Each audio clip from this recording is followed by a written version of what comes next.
ನಮಸ್ತೆ ವೀಕ್ಷಕರೇ, ಸಮಸ್ತ ಸ್ಪಂದನ ವಾಹಿನಿಯ ವೀಕ್ಷಕರಿಗೆ ಯುಗಾದಿ ಹಬ್ಬದ ಹಾರ್ದಿಕ ಶುಭಾಶಯಗಳು. ಸೊ ಇವತ್ತಿನ ಒಂದು ಈ ದಿನ ಪ್ರತಿಯೊಂದು ಎಪಿಸೋಡ್ನಲ್ಲೂ ಕೂಡ ಡಿಫ್ರೆಂಟ್ ಗೆಸ್ಟು ಒಂದು ಯುಗಾದಿ ಹಬ್ಬದ ಆಚರಣೆಯ ಮುಖಾಂತರವಾಗಿ ಡಿಫ್ರೆಂಟ್ ಗೆಸ್ಟ್ ಜೊತೆ ಅವರ ಒಂದು ಲೈಫ್ ಜರ್ನಿ ಬಗ್ಗೆ ನಾವು ಮಾತಾಡ್ತಿರ್ತೀವಿ. ಸೊ ಇವತ್ತಿನ ಒಂದು ಕಾರ್ಯಕ್ರಮದಲ್ಲಿ ಈಗಷ್ಟೇ ಅಂದರೆ ರೀಸೆಂಟ್ ಒಂದು 3-4 ವರ್ಷಗಳಿಂದ ಜಾಸ್ತಿ ಫೇಮಸ್ ಆಗ್ತಿದ್ದಾರೆ ಒಬ್ಬರು ಸಿಂಗರ್. ತುಳು ಫಿಲ್ಮ್ಸಲ್ಲಿ ಕೂಡ ಆ್ಯಂಡ್ ಕನ್ನಡ ಫಿಲ್ಮ್ಸಲ್ಲಿ ಕೂಡ ತುಂಬಾ ಸಾಂಗ್ಸಿಗೆ ಅಂದರೆ ಅವ್ರ ವಾಯ್ಸ್ ಅಂದರೆ ತುಂಬಾ ಖುಷಿ ಕೊಡುತ್ತೆ, ನಂಗಂತೂ ತುಂಬಾ ಖುಷಿ ಕೊಡುತ್ತೆ. ಸೊ ಏನಂದರೆ ಈ ತುಳು ಫಿಲ್ಮ್ಸಲ್ಲಿ ಪಿಲಿಬೈಲ್ ಯಮನಕ್ಕದಲ್ಲಿ ದರಿದಿನ ಕೊಡಪ್ಪನ ನೀವು ಕೇಳಿರ್ಬೋದು. ಈ ಒಂದು ಸಾಂಗ್ ತುಂಬಾ ಫೇಮಸ್ ಆಗಿದೆ. ಸೊ ಅವರ ವಾಯ್ಸ್ ಅಂತೂ ನಿಮಗೆ ಗೊತ್ತಿರ್ಬೋದು. ಯಾರು ಅಂತ ನಿಮ್ಮ ಒಂದು ಯೋಚನೆಗಳು ಜಾಸ್ತಿ ಇರ್ಬೋದು. ಓಕೆ, ಸೊ ಜಾಸ್ತಿಯಾಗಿ ಲೇಟ್ ಮಾಡೋದಿಲ್ಲ. ಆ್ಯಂಡ್ ಅವ್ರ ಜೊತೆಗೆ ಅವರ ಮಿಸ್ಸಸ್ ಕೂಡ ಬಂದಿದ್ದಾರೆ. ಸೊ ಹೆಸರು ನಾನು ಈಗಲೇ ಹೇಳಬೇಕಾ ಅಂತ? ಓಕೆ, ನಾನು ಈಗಲೇ ಹೇಳ್ತೇನೆ. ಆ್ಯಂಡ್ ಪ್ರಕಾಶ್ ಮಹಾದೇವನ್ ಆ್ಯಂಡ್ ನಮ್ಮ ರೂಪಾ ಮೇಡಮ್ ಅವ್ರು ಕೂಡ ಇದ್ದಾರೆ. ಸೊ ಈ ಒಂದು ಕಾರ್ಯಕ್ರಮಕ್ಕೆ ಸ್ವಾಗತ. ನಮಸ್ತೆ. ಓಕೆ, ನಮಸ್ತೆ. ಆ್ಯಂಡ್ ನಿಮಗೆ ಯುಗಾದಿ ಹಬ್ಬದ ಹಾರ್ದಿಕ ಶುಭಾಶಯಗಳು. ಎಸ್, ನಮ್ಮ ಇಬ್ಬರ ಪರವಾಗಿ ಕೂಡ ಸಮಸ್ತ ಸ್ಪಂದನ ಟಿವಿಯ ಎಲ್ಲ ವೀಕ್ಷಕರಿಗೂ ಯುಗಾದಿ ಹಬ್ಬದ ಹಾರ್ದಿಕ ಶುಭಾಶಯ. Yes. Okay, welcome to the show. And ತುಂಬಾ ಖುಷಿ ಆಗ್ತದೆ ನಿಮ್ಮನ್ನ ನೋಡ್ತಾ ಇರುವಾಗ, ಯಾಕಂದ್ರೆ ನಂಗೊಂದು ಆಪರ್ಚುನಿಟಿ ನಿಮ್ಮ ಒಂದು ಇಂಟರ್ವ್ಯೂ ಮಾಡಬೇಕಾದ್ರೆ. Okay, great. ಸೊ ಹೇಗಿದ್ದೀರಾ ಸರ್? ಎಸ್, ಆರಾಮ್ ಸರ್. ಸೂಪರ್. ನೀವು ಸೂಪರಾ? ಓಕೆ, ಆಗ್ಲಿ. ಆ್ಯಂಡ್ ಇವತ್ತಿನ ಒಂದು ಕಾರ್ಯಕ್ರಮ ನಿಮ್ಮ ಒಂದು ಲೈಫ್ ಜರ್ನಿ ಬಗ್ಗೆ ಮಾತಾಡಬೇಕಾಗುತ್ತೆ. ಸೊ ನೀವು ಈಗ ತುಂಬಾ ಫೇಮಸ್ ಆಗಿದ್ದೀರಾ. ನೀವು ತುಂಬ ಸಾಂಗ್ಸ್ ಎಲ್ಲ ಹೇಳಿ ಪ್ರಕಾಶ್ ಮಹಾದೇವನ್ ಯಾರು ಅಂತ ಗೊತ್ತಿದೆ. ದೊಡ್ಡ ಸ್ಟೇಜಲ್ಲಿ ಕೂಡ ಪರ್ಫಾರ್ಮ್ ಮಾಡಿ ಆಗಿದೆ ನೀವು. ಸೊ ನಂಗೆ ಅದು ಏನು ಅಂದರೆ, ನೀವು 2 ಜನ ಒಂದು ಸ್ಟೇಜಲ್ಲಿ ಇದ್ರೆ ತುಂಬ ಕಲರ್ಫುಲ್ ಆಗಿರುತ್ತೆ. ಸೊ ಆಗಲಿ. ಸೊ ಹೇಗೆ ಇವತ್ತು ಯುಗಾದಿ ಹಬ್ಬ ಆಚರಣೆ ಎಲ್ಲೆಲ್ಲೂ ನೋಡಿದ್ರು ಕೂಡ ನೀವು ಹೇಗೆ ಆಚರಣೆ ಮಾಡ್ತೀರಾ ಮನೆಯಲ್ಲಿ? ನಮ್ಗೆ ಹಬ್ಬ ಸ್ವಲ್ಪ ಅದೇ, ಯಾಕೆಂದ್ರೆ ನಮ್ಗೆ ಹೋದಲ್ಲೆಲ್ಲ ಹಬ್ಬ ಅಲ್ಲ. ಯಾರ್ದು ಅದು ಹಿಂದೂ ಆಗ್ಲಿ, ಮುಸ್ಲಿಂ ಆಗ್ಲಿ, ಕ್ರಿಶ್ಚಿಯನ್ ಆಗ್ಲಿ, ನಮ್ಗೆ ಈ ಕಲಾವಿದರಿಗೆ ಎಸ್ಪೆಷಲಿ ಜಾತಿ ಭೇದ ಖಂಡಿತವಾಗಿಯೂ ಇಲ್ಲ. ಯಾಕೆ ಅಂತ ಹೇಳಿದ್ರೆ, ಇವತ್ತು ನಾವು ಹಿಂದೂ ವೆಡ್ಡಿಂಗ್ಗೆ ಹೋದ್ರೆ ನಾಳೆ ಮುಸ್ಲಿಂ ವೆಡ್ಡಿಂಗ್ ಇರ್ತದೆ, ನಾಳೆ ಕ್ರಿಶ್ಚಿಯನ್ ವೆಡ್ಡಿಂಗ್ ಇರ್ತದೆ. ಎಲ್ಲಾ ಜಾತಿಯ ಹೌದು, ಎಲ್ಲ ಹಬ್ಬವು ನಮಗೂ ಹಬ್ಬನೇ. ಕರೆಕ್ಟ್. ಅವ್ರ ಜೊತೆ ಸೇರಿ ನಾವು ಸೆಲೆಬ್ರೇಟ್ ಮಾಡಲ್ವಾ. ಬಟ್ ಆದ್ರೆ ಇದ್ರಲ್ಲಿ ಏನ್ ಸ್ಪೆಷಲ್ ಅಂದ್ರೆ, ಮನೆಯಲ್ಲಿ ಆಚರಣೆ ಮಾಡ್ಲಿಕ್ಕೆ ಅಲ್ವಾ? ಅದೇ ಒಂದ್ ಸ್ವಲ್ಪ ಡಿಫರೆನ್ಸ್. ಕರೆಕ್ಟ್, ಅಷ್ಟೇ. ಹೋದಲ್ಲೆಲ್ಲ ಹಬ್ಬ. ಹಾಗೆ ಯುಗಾದಿ ಬೈತಾರೆ, ಯಾವ ಫಂಕ್ಷನ್ಗೂ ಸಿಗಲ್ಲ. ಪ್ರತಿ ವರ್ಷ ಕೂಡ ಹಾಗೆ ಎಲ್ಲ ಹಬ್ಬಗಳು ನಮ್ಗೆ ಒಂದು ವೇದಿಕೆಯಲ್ಲಿ ಸೆಲೆಬ್ರೇಟ್ ಮಾಡುವಂತ ಅವಕಾಶ ದಿವಸದಂದು ಸ್ಪೆಷಲ್ ಆಗಿ ಇದ್ದೇ ಇರುತ್ತೆ ಕಾರ್ಯಕ್ರಮ, ಎಲ್ಲರಿಗೂ ಇದ್ದೇ ಇರ್ತದೆ. ಹಾಗಾಗಿ ಮನೆಯಲ್ಲಿ ಆಚರಣೆ ಅಂತ ಹೇಳಿ ತುಂಬಾ ರೇರ್ ಸಿಗೋದು. ಸಿಕ್ಕಿದ್ರೆ ಚೌತಿಯ ಮೊದಲನೇ ದಿವಸ ಬೆಳಿಗ್ಗೆ ಅವತ್ತೊಂದು ಮಧ್ಯಾಹ್ನ ಪೂಜೆ ಇದೆಲ್ಲ ಮನೆಯಲ್ಲಿ ಊಟ ಸಿಗ್ತದೆ. ಮತ್ತೆ ಅವತ್ತಿಂದ ಸಾಯಂಕಾಲ ಸ್ಟಾರ್ಟ್ ಆದ್ರೆ ಮತ್ತೆ ಚೌತಿ ಅಲ್ವಾ, ಗಣೇಶ ಚತುರ್ಥಿ. ಸೊ ಸರ್, ಈಗ ಯುಗಾದಿ ಹಬ್ಬ ಅಂದ್ರೆ ಸ್ಪೆಷಲಿ ಆಗಿ ನೀವು ಸಣ್ಣದಿರುವಾಗ, ನೀವು ಮೇ ಬಿ ಸ್ಕೂಲ್ ಹೋಗ್ತಿರುವಾಗ ಹೇಗೆ ಆಚರಣೆ ಎಲ್ಲ ಮಾಡ್ತಿದ್ರಿ ಮನೆ? ಆವಾಗ ತುಂಬಾ ಅಂದ್ರೆ ನಮ್ಮ ಅಮ್ಮ ತಾಯಿ ಹೇಳ್ತಿದ್ರು, ನಮ್ಮ ಊರಲ್ಲಿ ಗದ್ದೆಗಳೆಲ್ಲ ಜಾಸ್ತಿ. ಹಾಗೆ ಅವರಿಗಂತೂ ಗದ್ದೆ ಯಾರಿಗೆಲ್ಲ ಇದೆ ಅವರೆಲ್ಲ 100% ಯುಗಾದಿ ಹಬ್ಬವನ್ನು ಗ್ರ್ಯಾಂಡ್ ಆಗಿ ಆಚರಣೆ ಮಾಡೇ ಮಾಡ್ತಾರೆ. ಯಾಕೆಂದ್ರೆ ಅದರ ಇದು ಕದಿರನ್ನ ತಂದು ಹೊಸ ಅಕ್ಕಿ ಊಟ, ಅದನ್ನ ಮನೆ ತುಂಬಿಸ್ಕೊಳ್ಳೋದು, ಅಲ್ಲಿ ಅದರ ಕ್ರಮ ಪೂಜೆ, ಹೌದೌದು ತುಂಬಾನೇ ಇದೆ. ಅವಾಗೆಲ್ಲ ನಮ್ಗೆ ಆಶ್ಚರ್ಯ ಆಗ್ತಿತ್ತು, ಯಾಕೆ ಇವ್ರು ಹೀಗೆಲ್ಲ ಮಾಡ್ತಾರೆ ಅಂತ ಹೇಳಿ. ಆಗ ಅಮ್ಮ ಹೇಳಿದೆ ವೇದವಾಕ್ಯ. ಅಮ್ಮ ಹೇಳ್ತಾರ, ಇವತ್ತು ಹೊಸ ಅಕ್ಕಿ ಊಟ ಮಾಡ್ಲಿಕ್ಕೆ ಇದೆ, ಹೊಸ ವರ್ಷ ನಮ್ಗೆ ಸ್ಟಾರ್ಟ್ ಆಗಿದೆ, ಹೊಸ ಬಟ್ಟೆ. ಅದು ಹೊಸ ಬಟ್ಟೆ ಹಾಕಿದ್ರೆ ನಮ್ಗೆ ಎಲ್ಲ ಗೊತ್ತಾಗ್ತಿತ್ತು ಯುಗಾದಿ, ದೀಪಾವಳಿ ಇದೆಲ್ಲ ಹೊಸ ಬಟ್ಟೆ ಅಂತ ಬರುತ್ತೆ. ಆತರ ನಿಮ್ಮ ಊರಲ್ಲಿ ಸರ್? ಈಗ ನಾನು ಆಕ್ಚುಲಿ ನಮ್ದು ಕೇರಳ ಪಯ್ಯನ್ನೂರು ಅಂತ ಹೇಳಿ. ಆದ್ರೆ ನಾವು ಹುಟ್ಟಿ ಬೆಳೆದದ್ದು ಮಂಗಳೂರು. ಹೌದು, ಹಾಗಾಗಿ ನಾವು ಕರ್ನಾಟಕದವರಾಗಿದ್ದೀವಿ. ವಿಜಯ್ ಅಂತ ಹೇಳಿ, ಇಲ್ಲೇ KSRTC ಮುಂದೆ ವಿಜಯ್ ಅಂತ ಹೇಳಿ, ಅಲ್ಲಿಯೇ ಹುಟ್ಟಿ ಹುಟ್ಟಿ ಅಲ್ಲೇ ಬೆಳೆದು ಇದು ಕನ್ನಡ ಮೀಡಿಯಮೇ ಕಲಿತು ಪಕ್ಕ ನಾವು ಕರ್ನಾಟಕದವರೇ ಆಗಿದ್ದೀವಿ. ಊರು ಮಾತ್ರ ಹೆಸರಿಗೆ ಅಜ್ಜಿ ಊರು ಅಂತ ಹೇಳಿ ಕೇರಳದಲ್ಲಿ ಇದೆ. ಮುಂಚೆ ಸಣ್ಣದಿರುವಾಗ 5 ವರ್ಷಕ್ಕೊಮ್ಮೆ ಹೋಗಿ ಬರೋದು ಅಷ್ಟೇ, ಏನಾದ್ರೂ ಒಂದು ವಿಶೇಷ ಅಲ್ಲಿ ಇದ್ರೆ ಹಾಗೆ. ನಂತರ ನಾವು ದೊಡ್ಡದಾದ ನಂತರ ಪ್ರತಿ ಹಬ್ಬಕ್ಕೆ ನಮ್ಗೆ ಅಲ್ಲಿಯೂ ಹಬ್ಬ ಇಲ್ಲಿಯೂ ಹಬ್ಬ, ಅಲ್ಲಿ ಹಬ್ಬ ಕೂಡ ಆಚರಣೆ ಆಗ್ತದೆ, ಇಲ್ಲಿ ಹಬ್ಬ ಅಲ್ವಾ? ಆತರ. ಎಸ್ ಮೇಡಮ್ ನೀವು ಕುಂದಾಪುರ ಹೌದು ಅಲ್ವಾ? ಓಕೆ, ಕುಂದಾಪುರದಲ್ಲಿ. ಸೊ ಹೇಗೆ ನೀವು ಕೂಡ ಸೇಮ ಯುಗಾದಿ ಹಬ್ಬ ಯಾವ ತರ ಹೇಗೆ ನಾರ್ಮಲ್ ಆಗಿರುತ್ತೆ ಅಲ್ವಾ? ನಾರ್ಮಲ್ ಆಗಿ ಹೊಸ ಕ್ಯೂಟ, ಹೊಸ ಬಟ್ಟೆ, ಏನೋ ಒಂಥರ ಖುಷಿ, ಮನೆಯಲ್ಲೆಲ್ಲ ಗೆಸ್ಟ್ ಇರ್ತಾರೆ. ಓಕೆ, ಸೊ ಅದೇ ಒಂದು ಖುಷಿ. ಬಟ್ ಗೆಸ್ಟ್ ಬಂದ್ರು ಕೂಡ ಒಂದ್ ಸ್ವಲ್ಪ ಬೇಜಾರಾಗುತ್ತೆ, ನೀವು ಇರಲ್ಲ. ಇವಾಗ ಹಂಗಾಗಿದೆ, ಮುಂಚೆ ಚಿಕ್ಕವರು ಇರುವಾಗ ಗಮ್ಮತ್ ಆಗ್ತಿತ್ತು. ಬಟ್ ಕೆಲವೊಂದ್ಸತಿ ನಾವು ಯೋಚನೆ ಮಾಡ್ತಿರುವಾಗ ನಾವು ಮೇ ಬಿ ಕೆಲವೊಂದ್ಸತಿ ಪ್ರೋಗ್ರಾಮ್ಸ್ ಇರಲ್ಲ, ಒಮ್ಮೊಮ್ಮೆ ಆವಾಗ ನೆನಪಾಗುತ್ತೆ. ಸೊ ಈ ತರ ಈ ತರ ಒಂದು ಯೋಚನೆ ಆಗುತ್ತೆ ಅಲ್ವಾ? Okay, so great. And sir, ಈಗ ನಮ್ಮ ಒಂದು ಯುಗಾದಿ ಹಬ್ಬ ಇವತ್ತು ಆಚರಣೆ ಮಾಡ್ತಾ ಇದ್ದೇವೆ.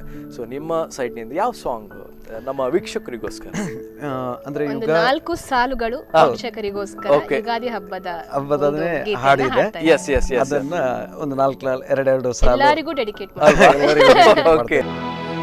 ಬೇವು ಕೂಡ ಸಿಹಿಯಾಯ್ತು, ಬೆಲ್ಲ ಮೆಲ್ಲೇನಾಯ್ತು, ಮನೆಯ ತುಂಬ ನಗುವಿನ ತೋರಣ ತೂಗಿ ತೂಗಿತು. ಚಿಂತೆ ನೋವು ಹಗುರಾಯಿತು, ಸುಗ್ಗಿ ಸೆರೆಯ ಮಳೆಯಾಯಿತು, ಮನದ ತುಂಬ ಹರುಷದ ಹೋರಣ ಆಹಾ ಮೂಡಿತು. ಎಲ್ಲೆಲ್ಲೂ ಜೀವ ಕಳೆ, ಜೀವಕ್ಕಿದು ಹೂವ ಕಳೆ, ಎಲ್ಲೆಲ್ಲೂ ಜೀವ ಕಳೆ, ಜೀವಕ್ಕಿದು ಹೂವ ಕಳೆ. ಹಳೆಯ ಕೊಳೆಯ ತೊಳೆಯ ಬಂತು ರಂಗಿನ ಯುಗಾದಿ. ಎಲ್ಲೆಲ್ಲೆಲ್ಲೂ ಹಬ್ಬ ಹಬ್ಬ ಬಂತು ಯುಗಾದಿ ಹಬ್ಬ. ಈ ಸಂಬಂಧ ಬೆಸೆದ ಹಬ್ಬ, ಕಣ್ತುಂಬ ಪ್ರೀತಿ ಹಬ್ಬ.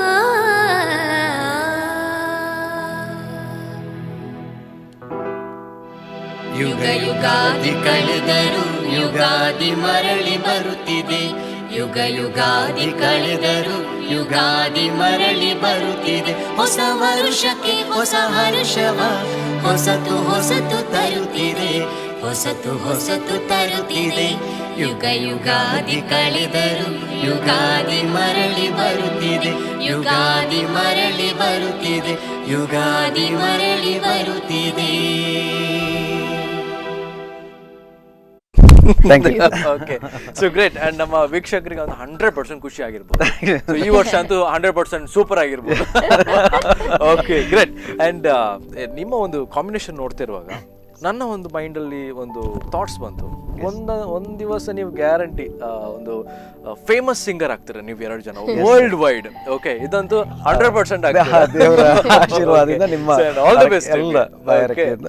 ಎಸ್, ಅಂಡ್ ಅದು ಏನಂದ್ರೆ ಸಿಂಗರ್ಸ್ಗೆ ಜಾಸ್ತಿಯಾಗಿ ನಿಮ್ಮನ್ನು ನೋಡ್ತಿರೋ ನಾನು ತುಂಬಾ ಸ್ಟೇಜ್ ಶೋಸ್ ನೋಡ್ತೇನೆ, ಕೂತ್ಕೊಂಡು ಸಾಂಗ್ ಹೇಳೋದು ಸ್ವಲ್ಪ ಕಷ್ಟ ನನಗೆ ಅಲ್ವಾ? ಡ್ಯಾನ್ಸ್ ಮಾಡ್ತಾ ಸಾಂಗ್ ಹೇಳ್ತಾ ಅದೊಂದು ಬೇರೆನೆ ಅಲ್ವಾ? ಹೀಗೆ ಸ್ವಲ್ಪ ಕಟ್ಟಿ ಹಾಕಿ ಆಗಿದೆ. Okay, so great. ಅಂಡ್ ನಿಮ್ಮ ಒಂದು ಕಾಂಬಿನೇಷನ್ ನಂಗೆ ತುಂಬಾ ಖುಷಿ ಆಯ್ತು. ಅಂಡ್ ಹೇಗೆ ನೀವು ಕನೆಕ್ಟ್ ಆದ್ರಿ? ನಾವು ಕಾರ್ಯಕ್ರಮದಲ್ಲಿ ಒಂದು ವೀಕ್ಷಕರು ಇವ್ರ ಹೆಂಡತಿ ನಂಗೆ ಕನೆಕ್ಟ್ ಆದ್ರಿ ಅಂದ್ರೆ ಅದು ಸ್ವಲ್ಪ ಬೇರೆ ಅರ್ಥ ಬರುತ್ತೆ. ಸೊ ಹಾಗಾಗಿ ಸೊ ಹೇಗೆ ಇದು ನಮ್ಮ ಪರಿಚಯ ಆಗಿದ್ದು ಇದೆ ಸಂಗೀತದ ಕಾರ್ಯಕ್ರಮದಲ್ಲೇ ಪರಿಚಯ. ಓಕೆ, ನೋಡಿ ಅದು ದೇವರದ್ದು ಎಷ್ಟು ಅಲ್ವಾ? ನಾನು ಮಂಗಳೂರು, ಕುಂದಾಪುರ, ಹಾಗೆ ಕಾರ್ಯಕ್ರಮ ಉಡುಪಿ ಕಾರ್ಯಕ್ರಮದಲ್ಲಿ ನಮ್ಮ ಭೇಟಿ ಆಯ್ತು. ಹಾಗೆ ತುಂಬಾ ಕಾರ್ಯಕ್ರಮ ಒಟ್ಟಿಗೆ ಸಿಗ್ತಾ ಇದ್ದೆವು. ಆನಂತರ ಪರಿಚಯ ಆಯ್ತು. ಪರಿಚಯ ಆಗಿ ನಾನು ಪ್ರಪೋಸ್ ಮಾಡಿದೆ. ಹೇಳ್ತೀನಿ ಯಾಕಂದ್ರೆ ಅವ್ರು ಹೇಳಿದ್ರೆ ಮತ್ತೆ ನಾನು ಪ್ರಪೋಸ್ ಮಾಡಿದೆ ಅಂತ. ಆನಂತರ ಮನೆಯಲ್ಲಿ ಮಾತಾಡಿದೆವು, ಒಪ್ಪಿಗೆ ಆಯ್ತು. ಹಾಗೆ ಮದುವೆ ಆಯ್ತು. ಇವಾಗ ಒಬ್ಳು ಮಗಳಿದ್ದಾಳೆ. 3 years ಮಗಳು ಸಪ್ತಮಿ ಅಂತ ಸಪ್ತಮಿ, ಓಕೆ. UKG ಫಿನಿಶ್ ಆಯ್ತು, UKG. ಇನ್ ನೆಕ್ಸ್ಟ್ ಫಸ್ಟ್ ಸ್ಟ್ಯಾಂಡರ್ಡ್. ಅಲ್ವಾ? ಎಸ್. ಥರ ನಮ್ಮ family. ಪ್ರಪೋಸ್ ಮಾಡಿದ್ರಿ, ಹೌದು. ಎಷ್ಟು ದಿನ ಆಯ್ತು ಅಕ್ಸೆಪ್ಟ್ ಮಾಡ್ಲಿಕ್ಕೆ? ಒಂದ್ ಸ್ವಲ್ಪ ಟೈಮ್ ತಗೊಂಡು ಮನೇಲಿ ಮಾತಾಡ್ಬೇಕು ಹೇಳಿದ್ರೆ, ಮನೇಲಿ ಒಪ್ಪಿಗೆ ಇಲ್ದಿದ್ರೆ ಇಲ್ಲ. ಒಂದು ಹೆಚ್ಚೇನಿಲ್ಲ, ಒಂದು 15 to 1 month ಬೇಕಾಗ್ತದೆ ಅಲ್ವಾ? ಅಷ್ಟು ಯೋಚನೆ ಮಾಡ್ಲಿಲ್ಲ ಅಂದ್ರೆ ಇಷ್ಟು ವರ್ಷ ಅಮ್ಮರ ಹತ್ರ ಮಾತಾಡ್ಬೇಕು, ಅಪ್ಪರ ಹತ್ರ ಮಾತಾಡ್ಬೇಕು, ಏನ್ ಹೇಳ್ತಾರ. So great. ಏನಂದ್ರೆ ನಿಮ್ಗೆ ಒಂದು ಖುಷಿ ಏನಂದ್ರೆ ನೀವು 2 ಜನ ಒಂದೇ ಸ್ಟೇಜಲ್ಲಿ ಪರ್ಫಾರ್ಮ್ ಮಾಡ್ತೀರಾ, ಅದು ಅಡ್ವಾಂಟೇಜ್. ಯಾಕಂದ್ರೆ ನೀವು ಒಬ್ಬರೇ ಸಿಂಗರ್ ಆದ್ರೆ ಇವ್ರ ಪಾಪ ಮನೆಯಲ್ಲಿ ಜಾಸ್ತಿ ಬೋರ್ ಆಗುತ್ತೆ. ಓಕೆ, ಹಸ್ಬೆಂಡ್ ತುಂಬಾ ಬಿಸಿ ಇರ್ತಾರೆ, ಯಾವುದೇ ಹಬ್ಬಕ್ಕೆ ಬರಲ್ಲ ಅಂತ. ಬಟ್ ನೀವು 2 ಜನ ಕೂಡ ಒಂದೇ ಸ್ಟೇಜ್ ಅಲ್ಲಿ ಇರ್ತೀರಾ, ಯಾವ ಹಬ್ಬಕ್ಕೂ ಕೂಡ ಒಂದೇ ಲೆಕ್ಕದಲ್ಲಿ ಅಲ್ವಾ? ಅದು ತುಂಬಾ ಖುಷಿ ಕೊಡುತ್ತೆ. Okay, so great. ಅಂಡ್ ಯಾವಾಗ ನಿಮ್ಮ ಒಂದು ಸ್ಟಾರ್ಟ್ ಮಾಡಿದ್ರಿ ಒಂದು ಸಿಂಗಿಂಗ್ ಹೇಗೆ ಸ್ಟಾರ್ಟ್ ಮಾಡಿದೆ ಅಂತ ಹೇಳಿದ್ರೆ, ಆಕ್ಚುಲಿ ನಾನು ಡಾನ್ಸರ್ ಆಗಿ ಈ ಫೀಲ್ಡಿಗೆ ಎಂಟರ್ ಆಗಿದ್ದು ನಾನು 8th ಸ್ಟ್ಯಾಂಡರ್ಡ್ ಅಲ್ಲಿ ಇದ್ದೆ. 8th ಸ್ಟ್ಯಾಂಡರ್ಡ್ ಅಲ್ಲಿ ಇರುವಾಗ ಅವಾಗ ಬ್ರೇಕ್ ಡ್ಯಾನ್ಸ್ ಕಳೆದು ಈ ಫ್ರೀ ಸ್ಟೈಲ್ ಡಾನ್ಸ್ ಎಲ್ಲ ಆಗ್ತಾ ಇತ್ತು. ಹಾಗೆ ಬ್ರೇಕ್ ಡ್ಯಾನ್ಸ್ ಅಂದ್ರೆ ತುಂಬಾನೇ ಆಸೆ, ಇಷ್ಟ ಕೂಡ. ಆ ಟೈಮಲ್ಲಿ ಗುರು ಅಂತ ಇಲ್ಲ, ಬರೀ ಟಿವಿಯಲ್ಲಿ ಬ್ರೇಕ್ ಡ್ಯಾನ್ಸ್ ಎಲ್ಲ ನೋಡಿ ಆ ತರ ಕಲ್ತಿದ್ದು. ಹಾಗೆ ಅದನ್ನ ಸ್ಟೇಜ್ ಅಲ್ಲಿ ಪರ್ಫಾರ್ಮ್ ಮಾಡ್ಬೇಕು ಅಂತ ಹೇಳಿ ಹಾಗೆ ಒಂದು ವೇದಿಕೆ ಸಿಕ್ಕಿತ್ತು. ಹಾಗೆ ಡಾನ್ಸರ್ ಆಗಿ ತುಂಬಾ ಕಾರ್ಯಕ್ರಮಗಳೆಲ್ಲ ಬೇರೆ ಬೇರೆ ಗ್ರೂಪಿಗೆ ಹೋಗ್ತಾ ಇದ್ದೆ. ಮಂಗಳೂರಲ್ಲಿ ಇರುವಂತ ಆಲ್ಮೋಸ್ಟ್ ಎಲ್ಲ ಆರ್ಕೆಸ್ಟ್ರಾ ಗ್ರೂಪ್ಗಳಲ್ಲಿ ಡಾನ್ಸರ್ ಆಗಿ ಕರೀತಿದ್ರು. ಹೇಗೆ ಅಂತ ಹೇಳಿದ್ರೆ ಒಂದು 2 ಡಾನ್ಸ್ ನಂದು, ಅವ್ರದ್ದು ಆರ್ಕೆಸ್ಟ್ರಾದು ಮಿಡಲ್ ಅಲ್ಲಿ ಒಂದು 2 ಡಾನ್ಸ್ ಹಾಗೆ ಕರೀತಾ ಇದ್ರು. ಹಾಗೆ ಎಲ್ಲಾ ಗ್ರೂಪ್ಗಳಿಗೆ ಹೋಗಿ ಹೋಗಿ ನೌಶಾದ್ ಗ್ರೂಪ್ ಇದು ಪರಿಚಯ ಆಯ್ತು, ಶಾಡ್ಸ್ ಮ್ಯೂಸಿಕ್ ವರ್ಲ್ಡ್ ಅಂತ ಹೇಳಿ. ಅವರ ಗ್ರೂಪ್ ಅಲ್ಲಿ ಕೂಡ ಡಾನ್ಸರ್ ಆಗಿ ಹೋಗ್ತಾ ಇರುವಾಗ ಒಂದ್ ದಿವಸ ತಮಿಳು ಸಿಂಗರ್ ಅವ್ರದ್ದು ಕೈ ಕೊಟ್ರು. ಅವ್ರು ಕೈ ಕೊಟ್ರು, ನಂದು ಕೈ ಹಾಗೆ ಅಲ್ಲಿ ಅವರೆಲ್ಲ ಹೇಳ್ತಾ ಇದ್ರು, ಇವತ್ತು ತಮಿಳ್ ಸಿಂಗರ್ ಇಲ್ಲಲ್ಲ ಅಂತೇಳಿ. ನಾನು ಹೇಳಿದೆ, ಒಂದು ಸಾಂಗ್ ತಮಿಳ್ ಸಾಂಗ್ ನನ್ಗೆ ಗೊತ್ತಿದೆ, ಬೇಕಿದ್ರೆ. ಅದು ಯಾವುದು ಅಲ್ಲ, ನಮ್ ಡಾನ್ಸ್ ಮಾಡಿ ಮಾಡಿ ಅದು ಬೈ ಹಾರ್ಟ್ ಆಗಿದೆ. ಅದ್ರದ್ದು ಪಿಚ್ ಸ್ಕೇಲ್ ಇದೆಲ್ಲ ಕೇಳಿದೆ, ಅದೆಲ್ಲ ಎಂತ ಗೊತ್ತಿಲ್ಲ, ಕ್ಯಾಸೆಟ್ ಅಲ್ಲಿ ಹೇಗಿದೆ ಹಾಗೆ ಆಡ್ಬೋದು ಅಂತ. ಹಾಗೆ ಅವತ್ತು ನಂದು 2 ಡಾನ್ಸ್ ಅಲ್ಲಿ ಮತ್ತೆ ಈ ಒಂದು ತಮಿಳ್ ಸಾಂಗ್ ಹಾಡಿದೆ. ಅದು ಆ ಟೈಮಲ್ಲಿ ರೆಹಮಾನ್ ಅವ್ರದ್ದು ಜುಂಬಲಕ ಜುಂಬಲಕ ಅಂತ ಹೇಳಿ ತುಂಬಾ ಆವಾಗ ಜಸ್ಟ್ ಬಂದದಷ್ಟೇ ಆ ಮೂವಿ. ಈಗಲೂ ಕೂಡ ಆ ಸಾಂಗ್ ಕೇಳಿದ್ರೆ ಜನ ಹಾಗಾಗಿ ಆ song full by heart dance ಎಲ್ಲ ಮಾಡಿ ಫುಲ್ ಪಕ್ಕ ಇತ್ತು. ಅವತ್ತೇನ್ ಮಾಡಿದೆ ಅಂತ ಹೇಳಿದ್ರೆ ಡಾನ್ಸ್ ಮಾಡಿ ಸಿಂಗ್ ಮಾಡಿದೆ ಆ ಸಾಂಗ್. ಅಲ್ಲಿಂದ ನನ್ನ ಲೈಫ್ ಟರ್ನ್ ಆಯ್ತು. ಫುಲ್ ಡಾನ್ಸರ್ ಇದ್ದವ ಸಿಂಗರ್ ಆದೆ. ಮರುದಿವಸ ಇನ್ನೊಂದು ಸಾಂಗ್ ಅಲ್ಲಿ ಕೇಳಿದ್ರು, ನೆಕ್ಸ್ಟ್ ಇನ್ನೊಂದು ಸಾಂಗ್ ಅಲ್ಲಿ ಕೇಳಿದ್ರು. ಅವರು ನೌಶಾದ್ ಅವರು ಒಂದು ಒಳ್ಳೆ ಪ್ಲಾಟ್ಫಾರ್ಮ್ ಕೊಟ್ರು ಅಂತ ಹೇಳಿದ್ರೆ ತಪ್ಪಾಗ್ಲಿಕ್ಕಿಲ್ಲ. ರಿಸ್ಕ್ ತಕೊಂಡು ಒಂದು ಸ್ಟೇಜ್ ವೇದಿಕೆಯನ್ನ ಕೊಟ್ಟಿದ್ದಾರೆ. ಆ ನಂತರ ಆ ಹಾರ್ಡ್ ವರ್ಕ್ ಅಲ್ಲಿ ಆವಾಗ ಸಂಗೀತ ಕಲೀಲಿಲ್ಲ ನಾನು. ಮ್ಯೂಸಿಕ್ ಅಂದ್ರೆ ಎಂತ ಗೊತ್ತಿಲ್ಲ, ಬರೀ ಕೇಳಿ ಹಾಡುದು. ಹಾಗೆ ಡಾನ್ಸಿಗೂ ಗುರು ಇರ್ಲಿಲ್ಲ, ಸಂಗೀತಕ್ಕೂ ಇರ್ಲಿಲ್ಲ ಅಷ್ಟು ತನಕ. ಆ ನಂತರ ಕೆಲವೊಂದು ವೇದಿಕೆಗಳಲ್ಲಿ ಹಾಡ್ತಾ ಹಾಡ್ತಾ ಸಂಗೀತವನ್ನ ಕಲಿಬೇಕು ಅಂತ ಆಸೆ ಆಯ್ತು. ಆ ನಂತರ ಶಾಸ್ತ್ರೀಯ ಸಂಗೀತಕ್ಕೆ ಅಂತ ಹೇಳಿ ಸಂದೇಶ ಲಲಿತ ಕಲಾ ಮಹಾವಿದ್ಯಾಲಯ ಅಲ್ಲಿ ಪಾರ್ಟ್ ಟೈಮ್ ಕ್ಲಾಸಿಗೆ ಜಾಯಿನ್ ಆದೆ. ಅಲ್ಲಿಂದ ಮತ್ತೆ ಗೊತ್ತಾಯ್ತು ಅಲ್ಲಿ ಡಿಪ್ಲೊಮಾ ಇದೆ ಅಂತ ಗೊತ್ತಾಯ್ತು, ಕರ್ನಾಟಿಕ್ ಮ್ಯೂಸಿಕ್ ಮತ್ತೆ ಭರತನಾಟ್ಯ. ಹಾಗೆ 2 ವರ್ಷದ ಡಿಪ್ಲೊಮಾ ಕೋರ್ಸ್ ಕರ್ನಾಟಿಕ್ ಮ್ಯೂಸಿಕ್ ಮತ್ತೆ ಭರತನಾಟ್ಯಂ ಅಲ್ಲಿ ಕಂಪ್ಲೀಟ್ ಮಾಡಿದೆ. ಒಂದು ಗವರ್ಮೆಂಟ್ ಇದೊಂದು ಜೂನಿಯರ್ ಕರ್ನಾಟಿಕ್ ಮ್ಯೂಸಿಕ್ ಎಕ್ಸಾಮ್ ಇತ್ತು, ಅದು ಬರ್ದೆ. ಅದರಲ್ಲಿ ಫಸ್ಟ್ ಕ್ಲಾಸ್ ಅಲ್ಲಿ ಪಾಸ್. ಹಾಗೆ ಆ ಸಂಗೀತದ ಸ್ವಲ್ಪ ಒಂದು ಬೇಸಿಕ್ ಅಂತ ಹೇಳ್ಬಹುದು. ನಾನೀಗ ಕಲ್ತದ್ದು ಬರೀ ಬೇಸಿಕ್ ನಾಲೆಜ್ ಸಂಗೀತದ್ದು ಇದೆ. ಆದ್ರಿಂದ ಕೆಲವು ಗೀತೆಗಳನ್ನು ಹಾಡ್ಲಿಕ್ಕೆ ಧೈರ್ಯ ಬರ್ತದೆ. ನಾನು ಆಕ್ಚುಲಿ ಮೆಲೋಡಿ ಸಿಂಗರ್ ಅಲ್ಲ, ಪರ್ಫಾರ್ಮೆನ್ಸ್ ಮಾಡ್ತಾ ಒಂಥರ ಫಾಸ್ಟ್ ಡಾನ್ಸಿಂಗ್ ಗೀತೆಗಳು ಅದು ಇದು, ಆದ್ರೆ ಮೆಲೋಡಿ ಸಾಂಗ್ಸ್ ಅನ್ನು ಕೂಡ ಹಾಡುವಂತ ಅಭ್ಯಾಸ ಆಯ್ತು. ಇವಾಗ ಎಲ್ಲಾ ಹಾಡುಗಳು ಫಸ್ಟಿಗೆ 3 ತಮಿಳ್ ಹಾಡು ನನ್ನ ಡೈರಿಯಲ್ಲಿ ಇತ್ತು. ಆ ನಂತರ ತಮಿಳ್ನ ಜೊತೆ ಹಿಂದಿ ಆಯ್ತು, ಕನ್ನಡ ಆಯ್ತು, ತುಳು ಆಯ್ತು, ಮಲಯಾಳಂ ಆಯ್ತು, ತೆಲುಗು ಆಯ್ತು, ಬ್ಯಾರಿ ಆಯ್ತು, ಕೊಂಕಣಿ ಆಯ್ತು, ಮರಾಠಿ ಆಯ್ತು. ಹೀಗೆ ಒಂದು 7-8 ಲ್ಯಾಂಗ್ವೇಜ್ ಅಲ್ಲಿ ಹಾಡುವಂತ ಭಾಗ್ಯ ದೇವರು ಕೊಟ್ಟಿದ್ದಾರೆ. ಅದನ್ನ ಕಂಟಿನ್ಯೂ ಮಾಡ್ಕೊಂಡು ಹೋಗುವಂತ ಆ ತರ ನನ್ನ ಇದು ಜರ್ನಿ ಸ್ಟಾರ್ಟ್ ಆಯ್ತು. ನಿಮ್ದು ಕೂಡ ಸೇಮ್ ಈ ತರ ಸೇಮ್ ಕೈ ಕೊಟ್ಟದ್ದೇನಾದ್ರು? ನಂಗೆ ತುಂಬಾ ಇಂಟ್ರೆಸ್ಟ್ ಮುಂಚೆಯಿಂದ, ಬಟ್ ಸಂಗೀತ ಕಲ್ತಿರ್ಲಿಲ್ಲ ಮುಂಚೆ. ಆಲ್ಮೋಸ್ಟ್ ಒಂದು SLC ಆದಮೇಲೆ ಲೈಟ್ ಮ್ಯೂಸಿಕ್ ಸಂಗೀತ ಅದನ್ನ ಹಾಡ್ತಾ ಇದ್ದೆ ಪ್ರೋಗ್ರಾಮ್ಸ್ ಅಲ್ಲೇ, ಭಕ್ತಿಗೀತೆ, ಭಾವಗೀತೆ, ಜಾನಪದ ಇಂಥದ್ದು ಮಾತ್ರ. ಫಿಲ್ಮ್ ಸಾಂಗ್ಸ್ ಇರಲಿಲ್ಲ. ಲೈಕ್ ಮತ್ತೆ ಸೆಕೆಂಡ್ PU ಆದ್ಮೇಲೆ ಲೈಟ್ ಆಗಿ ಫಿಲ್ಮ್ ಸಾಂಗ್ಸಿಗೆ ಟರ್ನ್ ಆಯ್ತು. ಅದಾದ್ಮೇಲೆ ಆರ್ಕೆಸ್ಟ್ರಾ ಹೀಗೆ ಹೋಗ್ತಾ ಇರುವಾಗನೇ ಇವ್ರು ಸಿಕ್ಕಿದ್ದು. ಅದಾದ್ಮೇಲೆ ಪರಿಚಯ ಆಯ್ತು. ಮತ್ತೆ ಆರ್ಕೆಸ್ಟ್ರಾ ಅಂದ್ರೆ ಲೈಟ್ ಮ್ಯೂಸಿಕ್ ಭಕ್ತಿಗೀತೆಯಿಂದ ಕನ್ವರ್ಟ್ ಆಯ್ತು ಫಿಲ್ಮ್ ಸಾಂಗ್ಸ್. ಸ್ಟಾಪ್ ಆಯ್ತು, ಇದಾಯ್ತು. ನಾನು ಡಿಗ್ರಿ ಓದ್ತಾ ಇರುವಾಗ ಒಂದು ಕಾಂಪಿಟೇಷನ್ ಅಲ್ಲಿ ಜಡ್ಜ್ ಆಗಿ ಬಂದಿದ್ರು ನಮ್ದೊಬ್ರು ಸರ್, ರವಿಶಂಕರ್ ಹೆಬ್ಬಾರ್ ಅಂತ, ಕುಂದಾಪುರ. ಅವರು ನಂದು ಕಾಂಪಿಟೇಷನ್ ಹಾಡಿದ ನಂತರ ಬಂದು ಕೇಳಿದ್ರು, ನೀನು ಸಂಗೀತ ಕಲ್ತಿದ್ಯಾ ಅಂತ, ತುಂಬ ಚೆನ್ನಾಗಿ ಹಾಡ್ತೀಯಾ, ಸಂಗೀತ ಕಲ್ತಿದ್ಯಾ? ನಾನು ಹೇಳಿದೆ, ಇಲ್ಲ ಸರ್, ನನಗೆ ಸಂಗೀತ ಕಲೀಲಿಕ್ಕೆ ಆಗಿರಲಿಲ್ಲ, ಖಾಲಿ ನಾನು ಕೇಳಿ ಮಾತ್ರ ಹಾಡ್ತಾ ಇದ್ದೆ, ಹಾಡಿದ್ದು ಇವತ್ತು ಕೂಡ ಅಂತ ಹೇಳಿದೆ. ಅದಕ್ಕೆ ಅಯ್ಯೋ, ಸಂಗೀತ ತುಂಬ ಇಂಪಾರ್ಟೆಂಟ್, ಶಾಸ್ತ್ರೀಯ ಸಂಗೀತ ಬೇಸ್ ಇರಲೇಬೇಕು ಯಾರಿಗಾದ್ರು, ನಾನು ಕಲಿಸ್ತೇನೆ ನಿಂಗೆ. ಆ್ಯಕ್ಚುಲಿ ಅವರು ಸಂಗೀತದ ಗುರುವೇ ಆಗಿದ್ರು, ಸಂಗೀತ ಕಲಿಸ್ತಾ ಇದ್ರು ಅವರು. ಸೊ ನಾನು ಕಲಿಸ್ತೇನೆ ಅಂತ ಹೇಳಿ ಅವರೊಂದು ಸಪೋರ್ಟ್ ಮಾಡಿದ್ರು. ಡಿಗ್ರಿ ಫಿನಿಶ್ ಆಗೋ ತನಕ ಅವ್ರ ಹತ್ರ ಕಲಿತೆ. ಅದಾದ್ಮೇಲೆ ಮದುವೆ ಆಯ್ತು, ಡಿಸ್ಕಂಟಿನ್ಯೂ ಆಯ್ತು. ಇವಾಗ ಪುನಃ ತಿರ್ಗಾ ಕಂಟಿನ್ಯೂ ಮಾಡ್ತಾ ಇದ್ದೀನಿ. ರವಿಕಿರಣ್ ಮಣಿಪಾಲ್, ಪಂಡಿತ್ ರವಿಕಿರಣ್ ಮಣಿಪಾಲ್ ಅಂತ ನಮ್ಮ ಸರ್, ಅವ್ರ ಹತ್ರ ವಿದ್ವತ್ ಮಾಡ್ತಾ ಇದ್ದೀನಿ. ಸೂಪರ್, ಆಗ್ಲಿ. ಎಸ್, ಅಂಡ್ ತುಂಬಾ ಮಾತಾಡ್ಲಿಕ್ಕೆ ಇದೆ ನಿಮ್ ಜೊತೆ, ಬಟ್ ಒಂದ್ ಸಣ್ಣ ಬ್ರೇಕ್ ತಗೊಳ್ಳೋಣ ಅಲ್ವಾ? Okay, S. ಸೊ ವೀಕ್ಷಕರೇ, ಒಂದ್ ಸಣ್ಣ ವಿರಾಮದ ನಂತರ ಮತ್ತೆ ಕಾರ್ಯಕ್ರಮ ಮುಂದುವರುತ್ತೆ.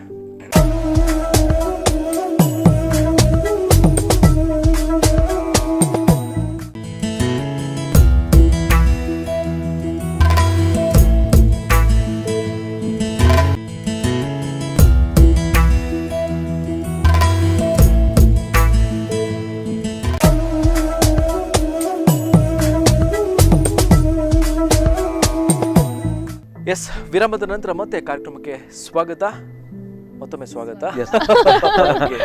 ಎಸ್, ಅಂಡ್ ನಾವು ಆಗ್ಲೇ ಮಾತಾಡ್ತಿದ್ವಿ ಸ್ವಲ್ಪ ಜರ್ನಿ ಬಗ್ಗೆ, ಅಂಡ್ ಇವತ್ತು ಹಬ್ಬದ ಬಗ್ಗೆನೇ ಮಾತಾಡ್ಬೇಕು. ಅದ್ರ ಜೊತೆಗೆ ಸ್ವಲ್ಪ ನಿಮ್ಮ ಲೈಫ್ ಸ್ಟೋರಿ ಸ್ವಲ್ಪ ಹೇಳ್ಬೇಕಾಗುತ್ತೆ. Okay, S. ಅಂಡ್ ನೀವು ಆಗ್ಲೇ ಹೇಳಿದಾಗ ಹಬ್ಬ ಆಚರಣೆ ಮಾಡ್ಲಿಕ್ಕೆ ಸ್ವಲ್ಪ ಪುರ್ಸೊತ್ತು ಕಮ್ಮಿ ಅಲ್ವಾ? ಈಗ ನೀವು ಹಬ್ಬ ಆಚರಣೆ ಮಾಡ್ಲಿಕ್ಕೆ ಆಗಲ್ಲ, ಎಷ್ಟು ಒಂದು 7 to 8 months ಫುಲ್ ಬಿಸಿ, ಮತ್ತೆ ಮೂರು ತಿಂಗಳ ಅದೇ ನಮ್ಗೆ ಸೀಸನ್ ಅಂತ ಹೇಳಿದ್ರೆ ವರ್ಷದಲ್ಲಿ ಒಂದು 3 ತಿಂಗಳು ಬಿಟ್ಟು ಮತ್ತೆಲ್ಲ ತಿಂಗಳು ಸ್ವಲ್ಪ ಬಿಸಿ. ಆದ್ರೆ ಜೂನ್, ಜುಲೈ, ಆಗಸ್ಟ್ ಈ 3 ತಿಂಗಳು ಬಂದ್ರೆ ನಮ್ಗೆ ಆರಾಮ, ನಿದ್ದೆ, ಫುಡ್ಗೆ food, time to time food ಆಗ್ಲಿ, ನಿದ್ದೆ ಆಗ್ಲಿ ಎಲ್ಲ. ಆ ಟೈಮ್ ಅಲ್ಲಿ ನಮ್ಮ ಹರಕೆ ಟ್ರಿಪ್ ಎಲ್ಲ ಸ್ಟಾರ್ಟ್ ಆಗುತ್ತೆ. ಆ ಟೈಮ್ ಅಲ್ಲಿ ಎಲ್ಲ ಫ್ಯಾಮಿಲಿ ಫಂಕ್ಷನ್ ಮೀಟ್ ಮಾಡ್ಲಿಕ್ಕೆ ಆಗಿರೋದಿಲ್ಲ ಸೀಸನ್ ಅಲ್ಲಿ. ಅಲ್ಲಿಗೆ ಊರಿಗೆ ಹೋಗುದು ಅಥವಾ ದೇವಸ್ಥಾನಕ್ಕೆ ಒಂದು ಟ್ರಿಪ್ ಅಂತ ಇಟ್ಕೊಳ್ಳೋದು, ಹಾಗೆ ಇದೆಲ್ಲ ನಮ್ದು ಮಳೆಗಾಲದಲ್ಲಿ ಸ್ಟಾರ್ಟ್ ಆಗ್ತದೆ. ಆ 3 ತಿಂಗಳು ನಮ್ಗೆ ಫುಲ್ ರೆಸ್ಟ್, ಖುಷಿಯಲ್ಲಿ 3 ತಿಂಗಳು ಹೇಗೆ ಹೋಗ್ತದೆ ಅಂತ ಗೊತ್ತಾಗಲ್ಲ. S, okay. ಅಂಡ್ ಈಗ 3 ತಿಂಗಳು ನಮ್ಗೆ ಕೆಲವೊಮ್ಮೆ ಈ ಸೀಸನ್ ಟೈಮ್ ಅಲ್ಲಿ ಸಾಕಾಗ್ತದೆ, ಎಷ್ಟು ಅಂತ. ಸೊ ಹಾಗೆ ಸ್ವಲ್ಪ 3 ತಿಂಗಳು ನಮ್ಗೆ ರೆಸ್ಟ್ ಬೇಕೇ ಬೇಕು ಅಲ್ವಾ? ಓಕೆ. ಅಂಡ್ ಮೇಡಮ್, ನೀವು ಈಗ ಇವರು ಸ್ವಲ್ಪ ಜಾಸ್ತಿ ಟೆನ್ಷನ್ ಅಲ್ಲಿ ಇರುವಾಗ, ಓಕೆ, ಆವಾಗ ಯಾವ ಸಾಂಗ್ ಹೇಳಿ ಅವರನ್ನ ಸಮಾಧಾನ ಮಾಡ್ತೀರಾ? ಹೇಗೆ, ಯಾವ್ದು ತುಂಬಾ ಇಷ್ಟ ಆಗುದು ಅವ್ರಿಗೆ? ಅವ್ರ ಟೆನ್ಷನ್ ಅಲ್ಲೇ ಇರಲ್ಲ. ಹೌದಾ? ನಾನೇ ಟೆನ್ಷನ್ ಅಲ್ಲಿ ಸ್ವಲ್ಪ ನಾನ್ ಟೆನ್ಷನ್ ಅಲ್ಲಿ ಇದ್ರು ಅವರೇ, ಇಲ್ಲಿ ಟೆನ್ಷನ್ ಮಾಡ್ಬೇಡ, ಯಾವ್ದಕ್ಕೂ ಟೆನ್ಷನ್ ಮಾಡ್ಬೇಡ. ಅವ್ರ ಟೆನ್ಷನ್ ಇರೋ ವಿಷಯ ಇದ್ರು ಕೂಡ ಅವ್ರು ಟೆನ್ಷನ್ ಮಾಡಲ್ಲ. ಅವ್ರ ಟೆನ್ಷನ್ ಅನ್ನು ನಾನ್ ಟೆನ್ಷನ್ ಮಾಡ್ತೀನಿ, ಅವ್ರ ಟೆನ್ಷನ್ ಮಾಡಲ್ಲ.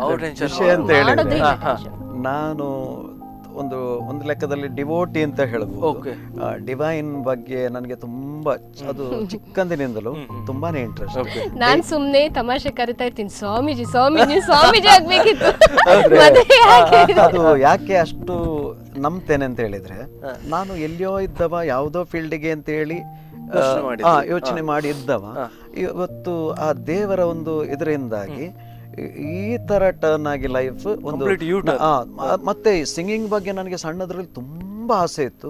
ಆ ಆಸೆ ಇದ್ದದನ್ನೇ ದೇವರು ಕೊಟ್ಟು ಕೊಟ್ರಲ್ಲ ಅಂತ ಹೇಳಿ ಅಲ್ಲಿಂದ ನಾನು ತುಂಬಾ ದೇವರ ಬಗ್ಗೆ ನಾನು ಪ್ರತಿಯೊಂದು ವೇದಿಕೆ ಹತ್ಬೇಕಾದ್ರೂ ಫಸ್ಟ್ ದೇವರನ್ನ ಇದು ಮಾಡಿ ಅದು. ಯಾಕೆಂದ್ರೆ ಇವತ್ತು ನಾನೇನು ದೊಡ್ಡ ಸಿಂಗರ್ ಅಲ್ಲ, ನನಗೆ ನನ್ನ ಕೆಪಾಸಿಟಿ ಗೊತ್ತಿದೆ, ಮತ್ತೆ ಸಂಗೀತ ಕಲ್ತದ್ದು ಕೂಡ ಹಾಗೆ. ನಾನು ಕರ್ನಾಟಿಕ್ ಮ್ಯೂಸಿಕ್ ನಾನು ಅವಾಗ್ಲೇ ಹೇಳಿದೆ 1-2 ವರ್ಷ ಕಲ್ತದ್ದು, ಮತ್ತೊಂದು ಜೂನಿಯರ್ ಎಕ್ಸಾಮ್ ಮಾತ್ರ ನಾನು ಬರ್ದದ್ದು ಬಿಟ್ರೆ ಅದರಿಂದ ಬೇಸಿಕ್ ನಾಲೆಜ್ ನನಗೆ ಸಿಕ್ಕಿದೆ, ಬೇಸಿಕ್ ಮಾತ್ರ ನಾನು ಕಲ್ತದ್ದು. ಆದ್ರೆ ಇವತ್ತು ನನಗೆ ನಾನು ಎನಿಸದಂತ ಅಪರ್ಚುನಿಟಿ ಸಿಕ್ಕಿದೆ, ಅದು ಕನಸುಗಳೆಲ್ಲ ಕೆಲವು ಅದೆಲ್ಲ ಸಿಕ್ಕಿದೆ. ಅದೆಲ್ಲ ಕಾರಣ ಆ ದೇವರು ಅಂತ ನನ್ನ ಅಭಿಪ್ರಾಯ. ಮತ್ತೆ ಯಾವುದೇ ಸಿಚುವೇಶನ್ ಬರ್ಲಿ ಟೆನ್ಷನ್ ಮಾಡಿ ಪ್ರಯೋಜನ ಇಲ್ಲ. ಯಾಕೆಂದ್ರೆ ನಾವಲ್ಲ, ನಾವು ಖಾಲಿ ಪಾತ್ರಧಾರಿ ಮಾತ್ರ, ಸೂತ್ರಧಾರಿ ಎಲ್ಲ ಮೇಲೆ ಇದ್ದಾರೆ. ಪರಿಹಾರ ಕೊಡ್ತಾರೆ ಹಾಗೆ ಹೇಳ್ತಾರೆ. ಪ್ರಾಬ್ಲಮ್ಸ್ ಕ್ರಿಯೇಟ್ ಮಾಡ್ಲಿಕ್ಕೆ ಅವರಿಗೆ ಗೊತ್ತಿದ್ರೆ ಸೊಲ್ಯೂಷನ್ ಕೂಡ ಅವರೇ ಕೊಡ್ತಾರೆ ಎಲ್ಲ. ಹಾಗಾಗಿ ನಾವು ನಮ್ಮ ಕರ್ತವ್ಯ ಏನಿದೆ, ಏನ್ ವರ್ಕ್ ಇದೆ ಅದನ್ನ ಮಾಡ್ತಾ ಹೋಗುದು, ಮತ್ತೆ ಯಾವ್ದನ್ನ ಎಕ್ಸ್ಪೆಕ್ಟ್ ಮಾಡಬಾರ್ದು. ಎಲ್ಲ ತನ್ನ ತಾನೇ ಅವರು ಯಾವ ಟೈಮಿಗೆ ಕೊಡ್ಬೇಕಾ ಆ ಟೈಮಿಗೆ ಬರ್ತಾ ಹೋಗ್ತದೆ. ಅದು ಮಾತ್ರ 100%. ಆದ್ರೂ ಒಂದು ಪ್ರಶ್ನೆ ಬಿಡಲ್ಲ ನಾನು, ಯಾವ ಸಾಂಗ್ ಹೇಳ್ತೀರಿ ಜಾಸ್ತಿ ಅಂದ್ರೆ? ಟೆನ್ಷನ್ ಬೇಡ ಬಿಡಿ, ಟೆನ್ಷನ್ ಅವ್ರು ಮಾಡಲ್ಲ. ನಾನ್ ಮನೇಲಿ ಸುಮ್ನೆ ಹಿಂಗೆ ಹಾಡ್ತಾನೆ ಇರ್ತೀನಿ. ಯಾವ್ದು ಇಲ್ವಾ ಇಷ್ಟು ತನಕ? ಯಾವ್ದು ಹೇಳಿಲ್ಲ ಸಾಂಗ್? ಯಾವ್ದು ಹೇಳಿಲ್ಲ ಅವ್ರಿಗೋಸ್ಕರ ಅಂದ್ರೆ ಆ ಟೈಮಲ್ಲಿ ಮುಂಚೆ ಆ ಟೈಮಲ್ಲೆಲ್ಲ ಆ ಟೈಮಲ್ಲಿ ಫೇಮಸ್ ಆಗಿದ್ದ ಸಾಂಗ್ ಅಂದ್ರೆ ಇದು ಬಿಡು ಬಿಡು ಬಿಡು ಕದ್ದು ಕದ್ದು ನೋಡೋದನ್ನ.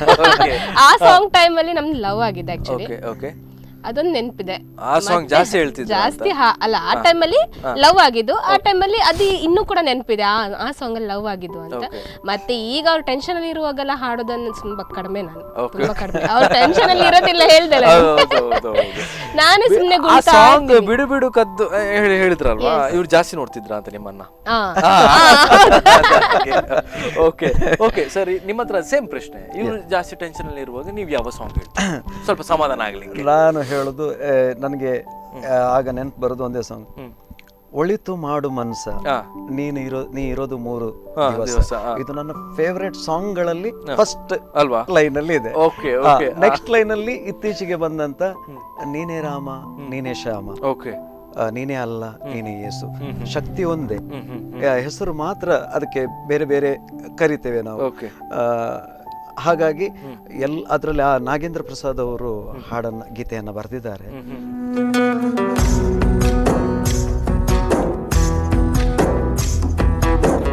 ನೀನೇ ರಾಮ ನೀನೇ ಶ್ಯಾಮ, ನೀನೇ ಅಲ್ಲ ನೀನೇ ಯೇಸು, ನೀನೇ ಕರ್ಮ ನೀನೇ ಧರ್ಮ, ನೀನೇ ಮರ್ಮ ನೀನೇ ಪ್ರೇಮ, ನಿಮ್ಮ ಜೀವನ ಮಾಲೀಕ ನಾನು, ನಿಮ್ಮ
ಸೂಪರ್ ಸೂಪರ್. ನಿಮ್ಮ ವಾಯ್ಸ್ ಅಂದ್ರೆ ಮೇ ಬಿ ನಮ್ಗೆ ಕೆಲವೊಂದ್ಸತಿ ವಾಯ್ಸ್ ಕೇಳುವಾಗನೇ ತುಂಬಾನೇ ಖುಷಿ ಆಗುತ್ತೆ, ಯಾಕಂದ್ರೆ ಸ್ವಲ್ಪ ಜಾಸ್ತಿ ಇನ್ನು ಮತ್ತೊಂದ್ಸತಿ ಕೇಳುವಂತ ಆಗುತ್ತೆ. ಓಕೆ, ಸೊ ವೀಕ್ಷಕರಿಗೋಸ್ಕರ ನೀವು ಒಂದು ವಂಡರ್ಫುಲ್ ಸಾಂಗ್ ಅನ್ನ ಹೇಳಿದ್ರಿ. ಸೊ ವೀಕ್ಷಕರಿಗಂತೂ ತುಂಬಾನೇ ಖುಷಿ ಆಗ್ಬೋದು. ಓಕೆ, ಅಂಡ್ ನಿಮ್ಮ ಒಂದು ಎಕ್ಸ್ಪ್ರೆಷನ್ಸ್ ಎಲ್ಲ ನೋಡ್ತಿರೋ ಇವ್ರಿಗೆ ಸ್ವಲ್ಪ ಜಾಸ್ತಿ ಕಷ್ಟ ಆಗ್ತದೆ ಇಲ್ಲಿ ಕೂತ್ಕೊಂಡು. ಅವರು ಡ್ಯಾನ್ಸು ಇದೆಲ್ಲ ಜಾಸ್ತಿ ಬರ್ತಿದೆ ಅವರಿಗೆ, ಅಂದ್ರೆ ಏನೋ ಒಂದು ಅಲ್ವಾ ಫೀಲ್ ಆಗೋದು ಗ್ಯಾರಂಟಿ. ಯಾಕಂದ್ರೆ ಒಂದು ಓಪನ್ ಸ್ಟೇಜ್ ಅಲ್ಲಿ ಸಾಂಗ್ ಹೇಳೋದು ಮತ್ತೆ ಇಲ್ಲಿ ಕೂತ್ಕೊಂಡು ಹೇಳೋದು ಸ್ವಲ್ಪ ಜಾಸ್ತಿ ಡಿಫರೆನ್ಸ್ ಇದೆ. ಅದ್ರ ಜೊತೆ ಇಂಥ ಸಾಂಗ್ಸ್ ತುಂಬಾ ಖುಷಿ, ನಮ್ಗೆ ತುಂಬಾ ಇಷ್ಟ. ದಿನಾ ಮನೇಲಿ ಕೇಳ್ತೀವಿ ಇಂಥ ಸಾಂಗ್ಸ್. ಕೇಳೋದೆಲ್ಲ ಇಯರ್ಫೋನ್ ಹಾಕಿ ಕೇಳೋದೆಲ್ಲ ಮೆಲೋಡಿ ಸಾಂಗ್ಸ್, ಆರ್ಕೆಸ್ಟ್ರಾ ಇದ್ರೆಲ್ಲ ಹಾಡೋದೆಲ್ಲ ಫಾಸ್ಟ್ ಸಾಂಗ್ಸ್. ಜನರಿಗೆ ಯಾವ್ದು ಬೇಕಾದನ್ನ ಅದನ್ನ ನಾವು ಪ್ರೆಸೆಂಟ್ ಮಾಡ್ತೀವಿ. ಈಗ ನಮ್ಗೆ ಮೆಲೋಡಿ ಹಾಡುಗಳು ತುಂಬಾ ಇಷ್ಟ, ಹಳೆಯ ಹಾಡುಗಳು ಹಾಡೋದಕ್ಕೂ ತುಂಬಾ ಇಷ್ಟ ಹಾಡ್ಲಿಕ್ಕೂ. ಆದ್ರೆ ಅಂತ ಕಾರ್ಯಕ್ರಮ ಬೇರೆ ಇದೆ. ಈಗ ವೆಡ್ಡಿಂಗ್ ಪ್ರೋಗ್ರಾಮ್ಸ್ ಅಥವಾ ಬೇರೆ ಮೆಹಫಿಲ್, ಕೆಲವೊಂದು ಓಲ್ಡ್ ಹಿಟ್ಸ್ ಇಂಥ ಫಂಕ್ಷನ್ಸ್ ಅಂತದೆಲ್ಲ ಮಾಡ್ತೀವಿ. ಅಂತದ್ರಲ್ಲಿ ಅದೇ ತರ ಕಲೆಕ್ಷನ್ಸ್ ಸೆಲೆಕ್ಷನ್ಸ್ ಎಲ್ಲ ಆ ಟೈಪ್ ಹಾಡ್ತೀವಿ. ಎಕ್ಸಾಂಪಲ್ ವಿಷ್ಣುವರ್ಧನ್ ಹಿಟ್ಸ್ ಇರ್ಬೋದು, ಅಂಬರೀಶ್ ಹಿಟ್ಸ್, ಅಂತದೆಲ್ಲ ಓಲ್ಡ್ ರಫಿ ಹಿಟ್ಸ್ ಇಂತದೆಲ್ಲ ಮಾಡಿದೀವಿ. ವೇದಿಕೆ ಓಪನ್ ಪ್ರೋಗ್ರಾಮ್ ಆದ್ರೆ ಅವರಿಗೆ ತಕ್ಕಂತ ಫಾಸ್ಟ್ ಡಾನ್ಸಿಂಗ್ ಅದೇ ಕೇಳ್ತಾರೆ. ಅದಕ್ಕೋಸ್ಕರ ಆತರ. ಈಗ ವಿಜಯ ಪ್ರಕಾಶ್ ಅವರು ಕೂಡ ಹಾಗೆ ಕನ್ನಡ ಇದರಲ್ಲಿ ತುಂಬಾನೇ ಹೆಸರು ಮಾಡ್ತಾ ಇದ್ದಾರೆ. ಅವರು ಲೆಜೆಂಡ್ ಸಿಂಗರ್ ಅಂತ ಹೇಳ್ಬೋದು. ಎಲ್ಲ ತುಂಬಾ ತುಂಬಾ ಗಾಯಕರಿದ್ದಾರೆ ಅಲ್ವಾ? ಹೌದೌದು, ಆಗ್ಲಿ. ಸೊ ಸರ್, ಈಗ ನಿಮ್ಗೆ ಒಂದು ಸಾಂಗ್ ಸಿಂಗ್ ಮಾಡಿದ್ರಿ. ಫಾರ್ ಎಕ್ಸಾಂಪಲ್ ತುಳು ಫಿಲ್ಮ್ಸ್ ಅಲ್ಲಿ ತುಂಬಾ ಸಾಂಗ್ಸ್ ಎಲ್ಲ ಹೇಳಿದ್ರಿ. ಯಾವ ಸಾಂಗ್ ನಿಮ್ಗೆ ಬ್ರೇಕ್ ಕೊಡ್ತು ನಿಮ್ಗೆ? ಅದೇ ಸರ್, ಫಸ್ಟಿಗೆ ತುಳು ಮೂವಿದು ಸಾಂಗ್ ಫಸ್ಟ್ ಅವಕಾಶ ಸಿಕ್ಕಿದ್ದು ಅಂತ ಹೇಳಿದ್ರೆ ಬಿರ್ಸೆ. ಹೌದು, ನಮ್ಮ ನವೀನ್ ಡಿ ಪಾಟೀಲ್ ಅವರು ಹೀರೋ ಅದ್ರಲ್ಲಿ. ಆ ಫಿಲ್ಮಿಗೆ ಚಲನಚಿತ್ರ ಗಾಯಕನಾಗಿ ಒಂದು ಅವಕಾಶ, ಎಂಟ್ರಿ ಸಿಕ್ಕಿತ್ತು ತುಳು. ಅವಾಗ ಎಂತ ಒಂಥರ ತುಂಬಾ ಇದಿತ್ತು, ಹೇಗೆ ಆಗ್ತದೆ ಎಂತ ಅಂತ ಹೇಳಿ. ಅದು ಸಿಗ್ಲಿಕ್ಕೆ ಕಾರಣ ನಮ್ಮ ವಿನ್ನಿ ಫೆರ್ನಾಂಡಿಸ್ ಅಂತ ಒಬ್ಬರು ಮೇಡಮ್, ಅವರು ನನ್ನ ಬಗ್ಗೆ ಒಬ್ರು ಡೈರೆಕ್ಟರ್ ಹತ್ರ, ಪ್ರೊಡ್ಯೂಸರ್ ಹತ್ರ ಹೇಳಿದ್ರು, ಹೀಗೆ ಇದ್ದಾರೆ ಮಂಗಳೂರಲ್ಲಿ, ಅವರಿಗೆ ಇವರು ಎಂತ ಒಂದು ಆ ತರದ್ದು ವಾಯ್ಸ್ ಬೇಕಿತ್ತು ಅಂತ ಹೇಳಿ. ಹಾಗೆ ಅವರಿಂದ ಹಾಗೆ ಅವಕಾಶ ಸಿಕ್ಕಿತ್ತು. ಬ್ಯಾಂಗ್ಳೂರಿಗೆ ಹೋದೆ, ಹಾಡಿದೆ. ಆ ಹೋಗೋ ಟೈಮಲ್ಲಿ ಫುಲ್ ಶೀತ ಕಾಫ್ ಎಲ್ಲ ಇತ್ತು. ಒಂದು ಒಳ್ಳೆ ಆಪರ್ಚುನಿಟಿ ಸಿಗುವಾಗ್ಲೇ ಪರೀಕ್ಷೆ ಇರ್ತದೆ.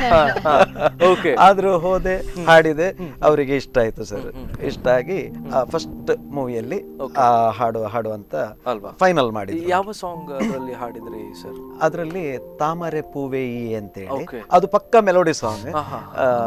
ಆದ್ರೆ ನನ್ಗೂ ಖುಷಿ ಆಯ್ತು. ಅವರು ಟ್ಯೂನ್ಸ್ ಒಳ್ಳೆ ಟ್ಯೂನ್ ಕಂಪೋಸ್ ಮಾಡಿದ್ರು. ತಾಮರೆ ಪೂವೆ ಈ ತರ ಟ್ಯೂನ್ ಕಂಪೋಸ್ ಮಾಡಿದ್ರು. ಅದು ಹಾಡುವಂತ ಅವಕಾಶ. ನಂತರ ದೋಸ್ತಿಲು ಅಂತ ಒಂದು ತುಳು ಮೂವಿ, ಅದರಲ್ಲಿ ನಮ್ಗೆ ಇಬ್ಬರಿಗೂ ಅವಕಾಶ ಸಿಕ್ಕಿತ್ತು.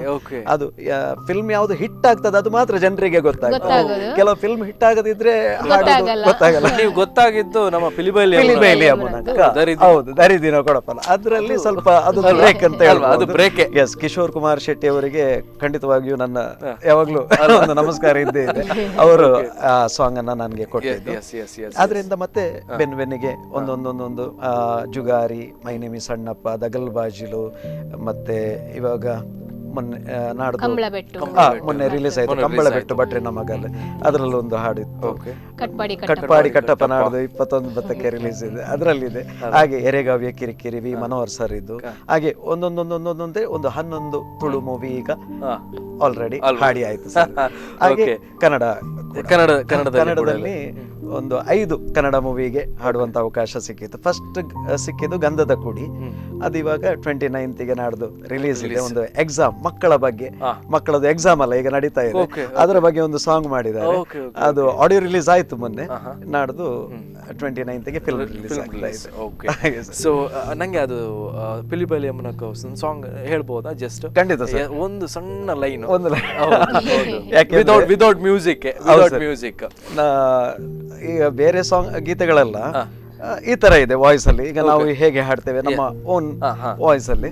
ಇದು ಕೆಲವು ಗೀತೆಗಳು ನನ್ಗೆ ಯಾವಕ್ಕೆ ಅವಕಾಶ ಸಿಕ್ಕಿತ್ತು ಅಂತ ಹೇಳಿದ್ರೆ ಸ್ವಲ್ಪ ವಾಯ್ಸ್ ಚೇಂಜ್ ಮಾಡಿ ಹಾಡೋದು, ಕಾಮಿಡಿ ಆಗಿ ಒಂಥರ ಗಮ್ಮತ್ ತಮಾಷೆ ಕೊಡುವ ಹಾಗೆ ಹಾಡೋದು, ಆ ತರದ ವಾಯ್ಸ್ ಎಲ್ಲ ಮಾಡೋದ್ರಿಂದ ಅಂತ ಅವಕಾಶ ಸಿಕ್ಕಿದೆ. ಓಕೆ, ಅದು ಸಾಂಗ್ ಹಿಟ್ ಆದದ್ದು ವಾಯ್ಸ್ ಮಾಡ್ಲೇಷನ್. ಅದು ಯಾವ ತರ ಅಂತ ಹೇಳಿದ್ರೆ ಫಸ್ಟ್ ಲೈನ್, ಸಣ್ಣ ಲೈನ್ ಸಾಕು ನಮ್ಗೆ. ದಾರಿ ತಿನ್ನ ಕೊಡಪನ ದೈತಲ ಕಡಿಗಾನ ಮೋನಪ್ಪನ ಧೂಮಪ್ಪನ ನಲಿಕೆ ಗೊಂಜಿಗಾನ ಕುರ್ರೆಪಟ್ಟ ಜೀವನ ಒಂದೇ ಕಲರ್ ಕೊರ್ದು ತೂಕನ್ನ ಕನ ಕಟ್ಟದಿ ತಿನ್ನ ಪುರ ನಿಜ ಮಲ್ತ ತೂಕನ್ನ ಅವನರ ಮೂಲರ ಬಿತ್ತಲ ನೂರದ ಮಾತರಿಗಿಲ್ಲದ ಕತೆನು ಬಾರೆದು ಸಿನಿಮಾ. ಸೊ ನೋಡಿ, ಇದರಲ್ಲಿ ಏನಂದ್ರೆ ಈಗ ಫಾರ್ ಎಕ್ಸಾಂಪಲ್ ಆಗಿ ಈಗ ಕೆಲವರು ಕೇಳ್ತಾರೆ, ಸೊ ಸಾಂಗ್ ರೆಕಾರ್ಡಿಂಗ್ ಮಾಡ್ತಾ ಇರುವಾಗ ಈಗ ಸಿಸ್ಟಮ್ ಆ ಥರ ಇದೆ, ವಾಯ್ಸ್ ಚೇಂಜ್ ಮಾಡ್ಬೋದು ಹೀಗೆ. ಬಟ್ ಈಗ ವೀಕ್ಷಕರು ನೋಡ್ಬೋದು ಒರಿಜಿನಲ್ ಅಲ್ವಾ, ವಾಯ್ಸ್ ಮಾಡ್ಯುಲೇಷನ್ ಮಾಡಿದ್ವಿ ಅಲ್ವಾ, ಅದು ತುಂಬಾ ಖುಷಿ ಕೊಡುತ್ತೆ. ಖಂಡಿತ ಸರ್. ಗ್ರೇಟ್. ಇದು ಯಾವ ತರ ಹೇಳ್ತೀರಾ ಸರ್, ಅದು ವಾಯ್ಸ್ ಮಾಡ್ಯುಲೇಷನ್ ಯಾವ ತರ ಮಾಡ್ತೀರಾ ಸರ್? ಅದು ಟೆಕ್ನಿಕ್ ಅಲ್ವಾ? ಹೌದು, ಟೆಕ್ನಿಕ್. ಪ್ರತಿಯೊಬ್ಬರಲ್ಲೂ ಈ ಟೆಕ್ನಿಕ್ ಇದೆ ಸರ್. ಪ್ರತಿಯೊಬ್ಬರಿಗೂ ಈ ತರ ಮಾಡ್ಲಿಕ್ಕೆ ಆಗತ್ತೆ, ಆದ್ರೆ ಕೆಲವರು ಅದನ್ನ ಪ್ರಯತ್ನ ಮಾಡ್ಲಿಕ್ಕೆ ಹೋಗುದಿಲ್ಲ ಅಷ್ಟೇ. ಯಾಕೆಂದ್ರೆ ನಾಚಿಗೆ ಆಗ್ತದೆ. ಈಗ ಕೆಲವರು ಈಗ ಈ ವಾಯ್ಸ್ ಎಲ್ಲ ಹಾಡಿದ್ರೆ ಅವರು ಹೆಂಚಿನ ಮಾರಿ ಅಂತ ಹೇಳಿದ್ರೆ ಆ ನಾಚಿಗೆ ಯಾವಾಗ ಬಿಡ್ತೇವೆ ನಾವು, ಬಿಟ್ಟು ನಾವು ಪ್ರೆಸೆಂಟ್ ಯಾವಾಗ ಮಾಡ್ತೇವೆ, ಅದು ಕೆಲವು ಸಲ ಜನರಿಗೆ ಕರೆಕ್ಟ್ ಆಗಿ ರೀಚ್ ಆಗುತ್ತೆ ಅಲ್ವಾ? ನೀವು ಅದು ಫೇಮಸ್ ಆದದ್ದು ಈ ಒಂದು ಸಾಂಗ್. ಬಟ್ ಈ ಸಾಂಗ್ ಹೇಳಿದ ನಂತರನೇ ತುಂಬಾ ಫಿಲ್ಮ್ಸ್ ಈ ತರ ಅಪರ್ಚುನಿಟಿ ಸಿಗ್ತದೆ. ಖಂಡಿತ ಅಲ್ವಾ? ಅದರ ನಂತರ ಈ ತರ ಅಪರ್ಚುನಿಟಿ ಸಿಕ್ಕಿತ್ತು. ಮತ್ತೆ ಸಿಕ್ಕಿದೆಲ್ಲ ಸ್ವಲ್ಪ ಈ ಎಣ್ಣೆ ಅಮಲಿರುವಂತ ಸಾಂಗ್ಗಳು.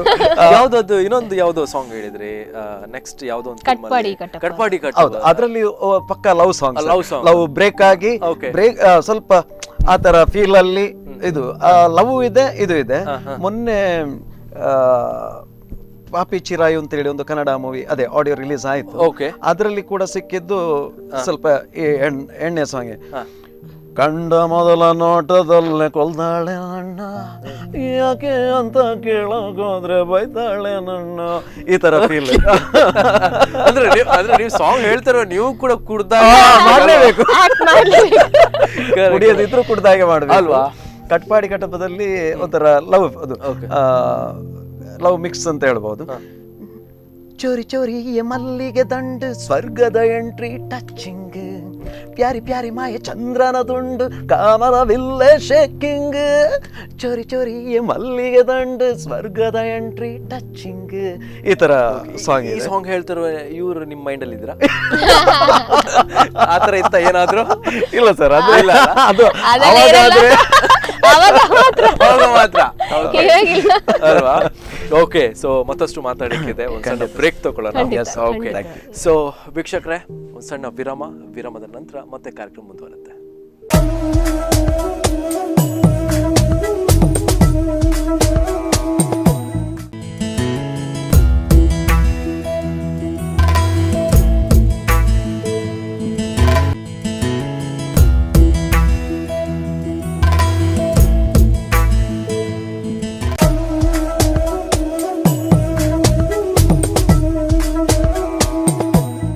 ವಿರಾಮದ ನಂತರ ಮತ್ತೆ ಕಾರ್ಯಕ್ರಮಕ್ಕೆ ಸ್ವಾಗತ.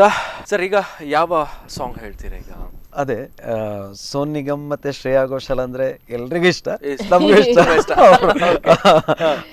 ಅವರು ಹಾಡಿದಂತ ಅವರಿಬ್ರು ಸೋಲೋ ಸಾಂಗ್ಸ್ ಹಾಡಿದ್ದಾರೆ. ಪರವಶನಾದೇನು ಹಾಗೆ ತನ್ಮಯವಾದೇನು ಅಂತ ಸಪರೇಟ್ ಹಾಡಿದ್ದಾರೆ. ಪರಮಾತ್ಮ ಅಂತ ಹೇಳಿ ನಾವು ಅದನ್ನ ಡ್ಯುಯೆಟ್ ಮಾಡಿ ಹಾಡ್ತಾ ಇದ್ದೀವಿ, ಒಂದೇ ಸಾಂಗ್ ಅಲ್ಲಿ ಡ್ಯುಯೆಟ್ ಮಾಡಿ ಕಾಂಬಿನೇಷನ್. ಓಕೆ, ಸೊ ರೆಡಿ ನೀವು ಅಲ್ವಾ? ಎಸ್.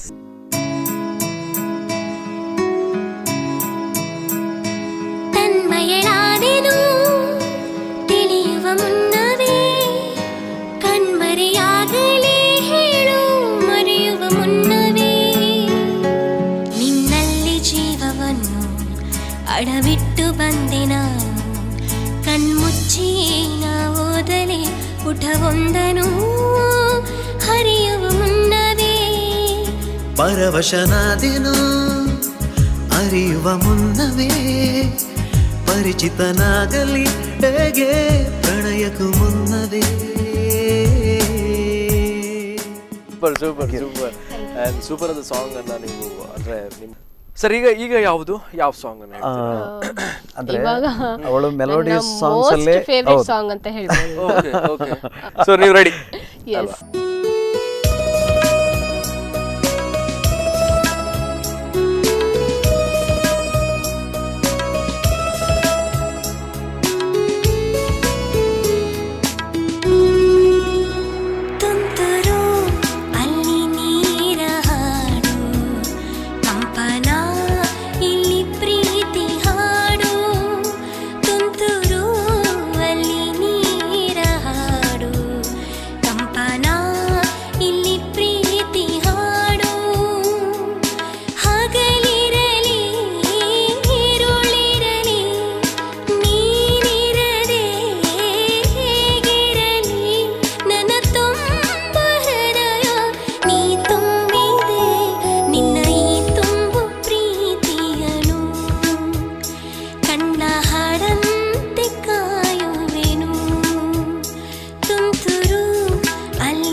ಮೇಡಮ್ ಸೂಪರ್ ವಾಯ್ಸ್ ಅಲ್ಲ?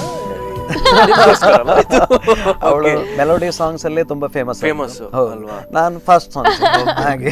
ಇವ್ರನ್ನ ಲೈಕ್ ಮಾಡಿದ್ದು ಈ ನಿಮ್ಮ ಮೆಲೋಡಿ ಮೆಲೋಡಿ ಸಾಂಗ್ಸ್ ತುಂಬಾ ಇಷ್ಟ ನನಗೆ. ಮೆಲೋಡಿ ಸಾಂಗ್ಸ್ ಅಂದ್ರೆ ಸೊ ಹಾಗಾಗಿ ಇವರು ಕೂಡ ಲೈಕ್ ಆದ್ರು. ಅಲ್ಲ, ಅವ್ರಿಗೆ ಮೆಲೋಡಿ ಸಾಂಗ್ ಇಷ್ಟ, ಹಾಗಾಗಿ ನಾನು ಮೆಲೋಡಿ ಸಾಂಗ್ ಜಾಸ್ತಿ ಹಾಡ್ತಿರಲ್ಲ, ಹಾಗಾಗಿ ಇಷ್ಟ ಆಯ್ತು ಓಕೆ ಓಕೆ ಅಷ್ಟೇ. ನಾನು ಹಾಡಿದ ಇಷ್ಟ ಆಗಿದೆ.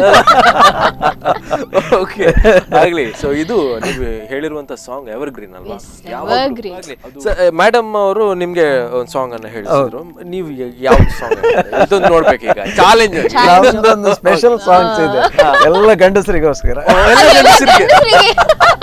ಎಲ್ಲ ಗಂಡಸರಿಗೆ ಯಾಕೆಂತ ಹೇಳಿದ್ರೆ ಕೆಲವರು ಎಷ್ಟು ಕೇರ್ ತಕೊಂಡ್ ಮನೆಗೆ ಹೋದ್ರು ಕೂಡ ಮದುವೆ ಆದವರು ಏನಾದ್ರೂ ಒಂದು ರೀಸನ್ ಹೇಳಿ ಗಂಡಸರಿಗೆ ಇದು ಮಾಡ್ತಾರೆ, ಕ್ವಶನ್ ಮಾಡ್ತಾರೆ. ಅದೀಗ ಆಡ್ತೀರಾ? ನಾವು ಮನೆಗೆ ಹೋಗೋದಿಲ್ಲ. ಓಕೆ, ಗೊತ್ತಾಯ್ತು. ಓಕೆ, ನೋಡೋಣ. ಮನೆಗ್ ಬಂದಿಲ್ಲ ಅಂತ ಬೈಬೇಡಿ ನೀವು, ಹನಿ ನೀರಾವರಿಯ ನಡೆಸಿದ್ದೀವಿ ನಾವು. ಮನೆಗ್ ಬಂದಿಲ್ಲ ಅಂತ ಬೈಬೇಡಿ ನೀವು, ಹನಿ ನೀರಾವರಿಯ ನಡೆಸಿದ್ದೀವಿ ನಾವು.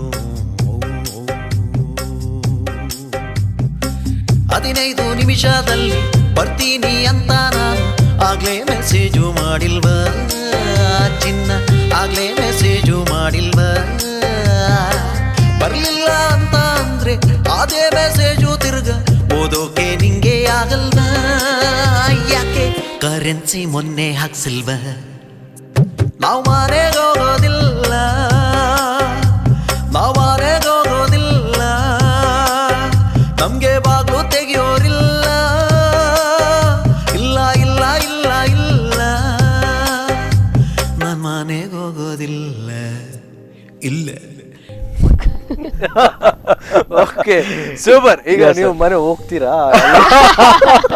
ಅಲ್ಲಿ ಇವ್ರು ಬಾಗಿಲು ಹಾಕ್ತಾರ ಅಂತ ಈಗ ಅಲ್ವಾ? ಇಲ್ಲ ಸರ್, ಸುಮ್ಮನೆ ಮನೆಗೆ ಹೋಗೋದು. ಎಷ್ಟೋ ಮನೆಯಲ್ಲಿ ಇಂಥ ಪರಿಸ್ಥಿತಿ ಎಲ್ಲ ಇರುತ್ತೆ. ಹೌದು, ಇದೆ. ಅವ್ರಿಗೋಸ್ಕರ ಒಂದು ಡೆಡಿಕೇಶನ್ ಅಷ್ಟೇ. ಓಕೆ, ಬಟ್ ನಿಮ್ಮ ವಾಯ್ಸ್ ತುಂಬಾ ಸಿಮಿಲರ್ ಇದೆ. ಅವರು ಯಾವ ತರ ಚೇಂಜಸ್ ಮಾಡಿ ಅಂದ್ರೆ ಅದೇ ಸರ್, ಈಗ ಪ್ರತಿಯೊಬ್ಬರು ಒಂದು ಸಿಂಗರ್ಸ್, ಈಗ ಒಬ್ಬರ ಸಿಂಗರ್ ಹಾಡನ್ನ ನಾವು ಹಾಡಬೇಕಾದ್ರೆ ಅವರನ್ನ ಮೈಂಡಲ್ಲಿ ಇಟ್ಕೊಂಡು ಅವ್ರು ಯಾವ ತರ ಹಾಡಿದ್ದಾರೆ ಆ ತರ ಹಾಡ್ಲಿಕ್ಕೆ ಹೋದ್ರೆ ಆಟೋಮೆಟಿಕ್ ಆಗಿ ಸ್ವಲ್ಪ ಇಮಿಟೇಷನ್ ಟ್ರೈ ಮಾಡ್ತೀವಿ ನಾವು. ಹೌದು ಹೌದು ಹೌದು, ಅದು ಆಟೋಮೆಟಿಕ್ ಆಗಿ ಬರ್ತದೆ ಸ್ವಲ್ಪ. ಈ ಟಂಗ್ ಟ್ವಿಸ್ಟ್ ಈ ತರ ಹೌದೌದು, ಕೆಲವು ಅದರಲ್ಲಿ ಸ್ವಲ್ಪ ಫೇಮಸ್ ಕೂಡ ಆಗಿದ್ದೇವೆ. ಯಾವ್ದ್ರಲ್ಲಿ ಯಾವ ಸಾಂಗ್ ಅದು? ರಂಗಿತ ರಂಗದ್ದು ಒಂದು ರಂಗಿತ ರಂಗ ಸರ್, ಅಕ್ಕಪಕ್ಕ ಸಿಕ್ಕಿನ ಕಂತ ಅದಂತ ಹೇಳ್ಬೋದಾ? ಖಂಡಿತ ಹೇಳಿ. ಅಕ್ಕಪಕ್ಕ ಸಿಕ್ಕಿನ ಹಾಕಿ ಬುಕ್ಕ ಹೇಕಿ ಮುಖ ರಾಗಿನ ಕುಕ್ಕೆ ಕೆರಿ ದಟ ಕರ್ರ ಕಟ ಕಟ ಪಕ್ಕದಲ್ಲೇ ಚಿಕ್ಕದಲ್ಲೇ ಪಕ್ಕದಲ್ಲೇ ಸುತ್ತದಲ್ಲೇ ಕಗ್ಗದಲ್ಲೇ ಮೂಡುತ್ತಲ್ಲೇ ಕೊಕ್ಕರೆ ತಕ್ಕೊಟ್ಟ, ಈ ತರ ಇದೆ. ಓಕೆ, ನಾವು ಹೇಳಿದ್ರೆ ಅದು ಎಲ್ಲಿ ಹೋಗ್ಬೋದು. ಇದೇ ತರ ಫಸ್ಟ್ ಇದಕ್ಕಿಂತ ಮುಂಚೆ ಬಂದಿದ್ದು ಬತ್ತ ಮೀಸ್ದಿಲ್ಲ ಅಂತ ಹೇಳಿ, ಅದು ಕೂಡ ಹಾಗೆ ಇದೇ ತರದ್ದು. ಇದರ ನಂತರ ರಂಗಿತರಂಗ ಬಂತು, ಅದು ಕೂಡ ಹಾಗೆ. ಪನ್ನೆ ಪುದೀನದಕ ನಕ್ಕನಗಿನದಕ ಚಿಕಿನಿ ಚಮೇಲಿದಕ ಚಿಕನ ಕಮಿನದಕ ಚಾಂದಿ ಚಡರೋಕೆ ಚೀಟಕಿ ಯಾತು ತರದರೆ ಬಲೆ ಗೆಲಿ ಗೆಲಿ ಅಕ್ಕ ಮೇರಿ ಬಾತ್ ತೆರಿ ಬಾತ್ ಜಾದ ಬಾತೆ ಬುರಿ ಬಾತ್ ಕಾರಿ ಮೇ ಕಠೋರಕ್ಕೆ ಅಲು ಬಾತ್ ಬುಡಿ ಬಾತ್ ತಾರಿ ಮೇರೆ ಪಿಚಕಿ ಸಿನ್ನೆರಿ ಪೀಟಕಿ ಯಾತು ತಲ ಮೇನೆ ಮುಕ್ಕ ಅಂತೇಳಿ ಈ ತರ ಒಂದು ವರ್ಡ್ ತಪ್ಪಿದ್ರೆ ಹೋಯ್ತು. ಪ್ರಾಕ್ಟೀಸ್ ಯಾವಾಗ ಮನೆಯಲ್ಲಿ ಸಾಂಗ್ಸ್ ಕೇಳಿ ಕೇಳಿ ಕೇಳಿ ಕೇಳಿ ಕೇಳಿ ಲಿರಿಕ್ಸ್ ಬರ್ದು ಕೇಳಿ ಆ ತರ ರೋಡಲ್ಲಿ ಹೋಗ್ತಾ ಇರುವಾಗ ಆ ತರ ಪ್ರಾಕ್ಟೀಸ್ ಯಾರ್ಯಾರು ಬೈದಂಗೆ ಏನ್ಯಾರು ಬೈತಾ ಇದ್ದಾರೆ. ಬಟ್ ಗ್ರೇಟ್, ಇದು ಸ್ವಲ್ಪ ಕಷ್ಟನೇ. Thank you sir. So extraordinary ಅಲ್ವಾ? ಇಲ್ಲ ಸರ್, ನಾವು ಅದೇ ಹೇಳು ಸರ್, ಇವಾಗ್ಲೂ ನಾವಿಬ್ರು ಹೇಳುದಷ್ಟೇ, ನಾವು ಈ ಸಂಗೀತ ಕ್ಷೇತ್ರದಲ್ಲಿ ಫಸ್ಟ್ ಸ್ಟೆಪ್ ಅಲ್ಲಿ ಇದ್ದೇವೆ ಅಷ್ಟೇ. ಯಾಕೆಂದ್ರೆ ಲೆಜೆಂಡರಿ ಸಿಂಗರ್ಸ್ ಎಲ್ಲ ಇದ್ದಾರೆ ತುಂಬಾನೇ. ಶಂಕರ್ ಮಹಾದೇವನ್ ಇರ್ಬೋದು, Vijay Prakash, first S P B sir ಅವರು ಹಾಡಿದಂತ ಹಾಡುಗಳು ಅದು ಎಷ್ಟು ಲೆಕ್ಕಕ್ಕೆ ಇಲ್ಲ. ಹಾಗೆ ಎಸ್ ಜಾನಕಿ ಅಮ್ಮ ಅವರು, ನಮಗೆ ಒಂದು ಸಣ್ಣ ಇಬ್ಬರಿಗೆ ಭಾಗ್ಯ ಅಂತ ಹೇಳಿದ್ರೆ ಸಂಗೀತ ಸರಸ್ವತಿ ಅಂತಲೇ ನಾವು ಕರಿತೇವೆ ಎಸ್ ಜಾನಕಿ ಅಮ್ಮ ಅವರನ್ನು. ಅವರದೇ ಅವರು ಇದ್ದಂತ ವೇದಿಕೆಯಲ್ಲಿ, ಅವರಿಗೆ ಸನ್ಮಾನ ಇದ್ದಂತ ಒಂದು ವೇದಿಕೆಯಲ್ಲಿ ನಮ್ಗೆ ಇಬ್ಬರಿಗೂ ಹಾಡ್ಲಿಕ್ಕೆ ಒಂದು ಭಾಗ್ಯ ಸಿಕ್ಕಿದೆ. ಅವರದೇ ಹಾಡನ್ನು ಅಂದ್ರೆ ಎಸ್ ಪಿ ಸರ್ ಮತ್ತೆ ಅವರು ಹಾಡಿದಂತ 2-3 ಗೀತೆಗಳನ್ನ ಹಾಡುವ ಒಂದು ಅವಕಾಶ ಸಿಕ್ಕಿತ್ತು. ಡಾಕ್ಟರ್ ಸತೀಶ್ ಪೂಜಾರಿ ಅವರು ಕುಂದಾಪುರ ಆ ಒಂದು ಅವಕಾಶ ಮಾಡಿಕೊಟ್ಟಿದ್ರು. ಅದು ನಮ್ಮ ಅದೊಂದು ಮರೆದಂತ ವೇದಿಕೆ ನಮ್ಗೆ ಅಲ್ವಾ? ಸರಸ್ವತಿಯನ್ನೇ ನೋಡ್ದಂಗ ಆಗ್ತಿತ್ತು. ಹಾಗೆ ವಿಜಯ ಪ್ರಕಾಶ್ ಸರ್ ಒಟ್ಟಿಗೆ ಹಾಡುವಂತ ಭಾಗ್ಯ ಸಿಕ್ಕಿದೆ. ಗುರುಕಿರಣ್ ಸರ್ ಇರ್ಬೋದು, ಹಾಗೆ ಕನ್ನಡದ ಅಜಯ್ ವಾರಿಯರ್, ರಮೇಶ್ ಚಂದ್ರ, ತುಂಬಾನೇ ರಾಜೇಶ್ ಕೃಷ್ಣ, ಎಂ ಡಿ ಪಲ್ಲವಿ, ಹಾಗೆ ತುಂಬಾನೇ ಪ್ಲೇಬ್ಯಾಕ್ ಸಿಂಗರ್ಸ್ ಒಟ್ಟಿಗೆ ಹಾಡುವಂತ ಭಾಗ್ಯ ಸಿಕ್ಕಿದೆ. ಅದೆಲ್ಲ ನಾವು ನಮ್ಮ ಭಾಗ್ಯ ಅಂತಲೇ ಅನ್ಕೊಳ್ತೇವೆ. ಯಾಕೆಂದ್ರೆ ಅವರ ಲೆವೆಲ್ ಅಲ್ಲಿ ನಾವಿಲ್ಲ, ಆದ್ರೂ ಅವರ ವೇದಿಕೆಯಲ್ಲಿ ನಿಂತು ಹಾಡುವಂತ ಭಾಗ್ಯ ದೇವರು ಕೊಟ್ಟದಕ್ಕೆ ದೇವರಿಗೆ ಯಾವತ್ತು ಲೆವೆಲ್. ನೀವು ಅದ್ರ ಬಗ್ಗೆ ಚಿಂತನೆ ಮಾಡಬೇಡಿ, ಹೋಗ್ತೀರಾ ಆ ಒಂದು ಲೆವೆಲ್ಗೆ. ಓಕೆ, ಸೊ ಮಗು ಸಪ್ತಮಿ ಅವ್ರ ಬಗ್ಗೆ ಸ್ವಲ್ಪ ಮಾತಾಡ್ಬೇಕು. ಯಾಕಂದ್ರೆ ನೀವು ಇಷ್ಟು ಸಾಂಗ್ಸ್ ಎಲ್ಲ ಹೇಳ್ತಾರೆ, ನೀವು ಡ್ಯಾನ್ಸ್ ಮಾಡ್ತೀರಾ, ಅವ್ರ ಸಾಂಗ್ ಹೇಳ್ತೀರಾ. ಆ ಮಗುವಲ್ಲಿ ಒಂದು ಏನಾದ್ರು ಒಂದು ಟ್ಯಾಲೆಂಟ್ ಇದ್ದೇ ಇರ್ಬೋದು. ಏನು ನಿಮ್ಗೆ ಒಂದು ಅಂದ್ರೆ ಮಗು ನೋಡ್ತಿರ್ಬೇಕು, ಓಕೆ ಈ ತರ ಟ್ಯಾಲೆಂಟ್ ಇದೆ, ಏನು ಇದೆ ಸರ್. ಸಂಗೀತ, ಮ್ಯೂಸಿಕ್ ಅಂದ್ರೆ ತುಂಬಾ ಇಷ್ಟ. ಮ್ಯೂಸಿಕ್ ಅಂದ್ರೆ ತುಂಬಾ ಇಷ್ಟ. ಮತ್ತೆ ತಾಳಜ್ಞಾನ ಎಲ್ಲ ನಾವು ಕಲಿಸ್ಬೇಕು, ಬಂದಿದೆ ಆಟೋಮ್ಯಾಟಿಕ್ ಆಗಿ. ಕಾಂಪಿಟಿಷನ್ ಎಲ್ಲ ಸ್ಕೂಲ್ ಅಲ್ಲಿ ಆಗ್ತಿರುವಾಗ ಪ್ರೈಸ್ ಎಲ್ಲ ಬಂದಿದೆ. KG LKG UKG ಎಲ್ಲ ಸಿಂಗಿಂಗ್ ಕಾಂಪಿಟಿಷನ್ ಅಲ್ಲಿ ಪ್ರೈಸ್ ಇತ್ತು, ಪ್ರೈಸ್ ಬಂದಿದೆ, ಫಸ್ಟ್ ಪ್ರೈಸ್ ತಗೊಂಡಿದ್ದಾಳೆ. ಹಾಗೆ ನೋಡ್ಬೇಕು, ಒಂದು ಸೆಕೆಂಡ್ ಸ್ಟ್ಯಾಂಡರ್ಡ್ ಆದ ನಂತರ ಸಂಗೀತ ಕ್ಲಾಸಿಗೆ ಮತ್ತೆ ಪಿಯಾನೋ ಕೂಡ ಇಂಟ್ರೆಸ್ಟ್ ತುಂಬಾ ಇಂಟ್ರೆಸ್ಟ್ ಇದೆ ಪಿಯಾನೋದಲ್ಲಿ. ಹಾಗೆಲ್ಲ ಪ್ಲಾನ್ ಇದೆ, ಗೊತ್ತಿಲ್ಲ ಆಗತ್ತೆ ಅಲ್ವಾ?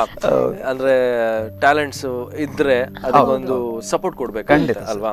ಓಕೆ, ಸೊ ಇದರಲ್ಲಿ ಸಪ್ತಮಿ ಅವರು ಈಗ ಫಾರ್ ಎಕ್ಸಾಂಪಲ್ ಪಾಪ ನೀವು ಡೈಲಿ ಬಿಸಿ ಮೇಬಿ ಪ್ರೋಗ್ರಾಮ್ಸ್, ಅವ್ರ ಪಾಪ ಮನೆಯಲ್ಲಿ ಇರ್ತಾರಲ್ವಾ, ಸ್ವಲ್ಪ ಮಿಸ್ ಮಾಡ್ತಾರ ಅಂತ ನಿಮ್ಮನ್ನ? ಖಂಡಿತ. ಅಂದ್ರೆ ಇವಳ ಅಮ್ಮನ ಹತ್ರ ಬಿಟ್ಟು ಹೋಗುದು ನಾವು ಪ್ರೋಗ್ರಾಮಿಗೆ ಹೋಗುವಾಗ. ಅಮ್ಮಮ್ಮ ಅಂದ್ರೆ ತುಂಬಾ ಇಷ್ಟ. ಅಮ್ಮಮ್ಮನನ್ನ ತುಂಬಾ ಹಚ್ಚಿಕೊಂಡ ಕಾರಣ ನಮ್ಗೆ ಪ್ರೋಗ್ರಾಮಿಗೆ ಹೋಗ್ಲಿಕ್ಕೆ ಆಗುತ್ತೆ, ಇಲ್ಲ ಅಂದ್ರೆ ಸಾಧ್ಯ ಇಲ್ಲ. ಅದೇ ನಾವು ಮನೆಯಲ್ಲಿದ್ರೆ ನಾವು ನಮ್ಮನ್ನ ತುಂಬಾ ಹಚ್ಚಿಕೊಳ್ತಾರೆ. ಆದ್ರೂನುವೆ ಕಂಡೀಷನ್ ಹೋಗುವಾಗ ಹೆಂಗ ಸರ್ಪ್ರೈಸ್ ತರ್ಬೇಕು, ಏನ್ ಸರ್ಪ್ರೈಸ್ ತರ್ತೀರಾ ಇವತ್ತು, ಆ ಸರ್ಪ್ರೈಸ್ ಈ ಸರ್ಪ್ರೈಸ್ ಎಲ್ಲ ಒಂದೇ ದಿನಕ್ಕೆ, ಏನ್ ತಂದ್ ಕೊಟ್ರು ಒಂದೇ ದಿನಕ್ಕೆ, ಒಂದು ತಪ್ಪಿದ್ರೆ 2 ದಿನ. ಡಾಲ್ ಎಲ್ಲ ಹಾಗೆ ಡಾಲ್ ಇದ್ರು ರಾಶಿ ಇದೆ ಮನೆಯಲ್ಲಿ, ಏನಾದ್ರೂ ತಗೊಂಡು ಹೋಗ್ಬೇಕು. ಸಣ್ಣ ವಸ್ತು ಸಾಕು, ಒಂದು ಬಲೂನ್ ಆಗ್ತದೆ, ಏನಾದ್ರೂ ಆಗುತ್ತೆ ಅಂತ ಅದೊಂದು ಪ್ರೀತಿ. ಹಂಗ ಹೇಳ್ಬಿಟ್ಟು ಸ್ವಲ್ಪ ಮಂಗ ಮಾಡ್ಬಿಟ್ಟು ಹೋಗೋದು ಮನೆಯಿಂದ. ಹೋಗ್ಬೇಕಲ್ಲ ಏನಾದ್ರು, ಇಲ್ಲಾಂದ್ರೆ ಬಿಡಲ್ಲ ಹೋಗಕ್ಕೆ. Okay, great. And so overall ಅಂದ್ರೆ as being as a artist ಏನು ಫೀಲ್ ಆಗ್ತದೆ ಸರ್ ಈಗ? ಅದೇ ಸರ್, ನಾವು ಈ ಸಂಗೀತ ಕ್ಷೇತ್ರದಲ್ಲಿ ಇರೋದ್ರಿಂದ ಈ ಒಂದು ಮಾತು ಹೇಳ್ತಾ ಇರೋದು. ಈ ಸಂಗೀತ ಕ್ಷೇತ್ರ ನಮಗೆ ಸಿಕ್ಕಿದೆ, ಅದೊಂದು ದೊಡ್ಡ ಭಾಗ್ಯ, ದೇವರದೊಂದು ದೊಡ್ಡ ಗಿಫ್ಟ್ ಅಂತ ಹೇಳ್ಬೋದು. ಯಾಕೆಂದ್ರೆ ನಾವು ಇನ್ನೊಬ್ಬರನ್ನ ಖುಷಿ ಪಡಿಸ್ತೇವೆ, ನಾವು ಖುಷಿ ಪಡ್ತೇವೆ, ಎಲ್ಲರನ್ನ ಖುಷಿ ಪಡಿಸ್ಬೇಕು ಅಂತ ಒಂದು ಮನಸ್ಸಿದೆ. ಮತ್ತೆ ನಮ್ಗೆ ಏನು ದೇವರು ಈ ಸಂಗೀತ ಕೊಟ್ಟಿದ್ದಾರೆ, ಇದರಲ್ಲಿ ಇನ್ನಷ್ಟು ಸ್ವಲ್ಪ ಏನಾದರೂ ಕಲ್ತು ಇನ್ನೂ ಮನೆಯಿಂದ ಹೊರಡ್ಬೇಕಾದ್ರೆ ದೇವ್ರ ಹತ್ರ ಬೇಡ್ತೀವಿ. ಇವತ್ತು ನಮ್ ಫಂಕ್ಷನ್ ಅವ್ರ ಫಂಕ್ಷನ್ ಅಂತ ಏನು ಭೇದ ಭಾವ ಇಲ್ಲ. ನಾವು ಹೋಗೋ ಎಲ್ಲಾ ಕಾರ್ಯಕ್ರಮಗಳು ಕೂಡ ಯಶಸ್ವಿ ಆಗ್ಬೇಕು, ಎಲ್ಲಾರ್ದು ಒಳ್ಳೇದಾಗ್ಬೇಕು, ನಮ್ದು ಒಳ್ಳೇದಾಗ್ಬೇಕು, ಸೂಪರ್ ಹಿಟ್ ಆಗ್ಬೇಕು. ಆಡಿಯನ್ಸ್ ಗೆ ಖುಷಿ ಆದ್ರೆ ಅದಕ್ಕಿಂತ ದೊಡ್ಡ ಸೌಭಾಗ್ಯ ಬೇರೆ ಯಾವ್ದು ಇಲ್ಲ. ಎರಡನೇ ದೇವರು ಅಂತ ಹೇಳಿದ್ರೆ ನಾವು ನಂಬಿರೋದು ನಮ್ಮ ಆಡಿಯನ್ಸ್. ಅದು ನಮ್ಮ ಅಭಿಮಾನಿಗಳೇ ಆಗಿರ್ಬೇಕು ಅಂತ ಇಲ್ಲ, ನಮ್ಮ ಕಾರ್ಯಕ್ರಮ ಎಲ್ಲ ಪ್ರೇಕ್ಷಕರು ಇರಬಹುದು, ಅವರೆಲ್ಲ ನಮ್ಮ ಎರಡನೇ ದೇವರು ಅಂತ ಯಾಕಂದ್ರೆ ಅವ್ರು ಚಪ್ಪಾಳೆ ತಟ್ಟಿ ಪ್ರೋತ್ಸಾಹಿಸಿದಕ್ಕೋಸ್ಕರ ಮಾತ್ರ ನಾವು ಅಲ್ಲಿ ಸ್ಟೇಜ್ ಅಲ್ಲಿ ಏನೇ ಹಾಡೋದಿರ್ಬೋದು, ಪರ್ಫಾರ್ಮ್ ಮಾಡೋದಿರ್ಬೋದು, ಅವರಿಂದ ಸಾಧ್ಯ ಅಷ್ಟೇ. ಹಾಗಾಗಿ ನಾವು ನಮ್ಮ ಹತ್ರ ನಮ್ಗೆ ಗೊತ್ತಿರೋದು ಸ್ವಲ್ಪ ಸಂಗೀತ, ಆ ಸ್ವಲ್ಪ ಎಷ್ಟು ಗೊತ್ತಿದೆ ಅಷ್ಟರಲ್ಲಿ ನಾವು ಹಾಡ್ತಾ ಇದ್ದೇವೆ. ಅದನ್ನ ಪ್ರೀತಿಯಿಂದ ಸ್ವೀಕರಿಸಿ ನಮ್ಮನ್ನು ಎಷ್ಟೋ ಜನ ಆಶೀರ್ವಾದ ಮಾಡ್ತಾರೆ, ಅದೇ ದೊಡ್ಡ ಖುಷಿ. ಇನ್ನಷ್ಟು ಏನಾದ್ರೂ ಒಂದು ಸಣ್ಣ ಸಾಧನೆಯನ್ನ ಮಾಡಿ ಈ ಕ್ಷೇತ್ರದಲ್ಲಿ ಮುಂದೆ ಹೋಗ್ಬೇಕು ಅಂತ ತುಂಬಾ ಆಸೆ ಇದೆ. ಆ ದೇವರು ಅದು ಯಾವಾಗ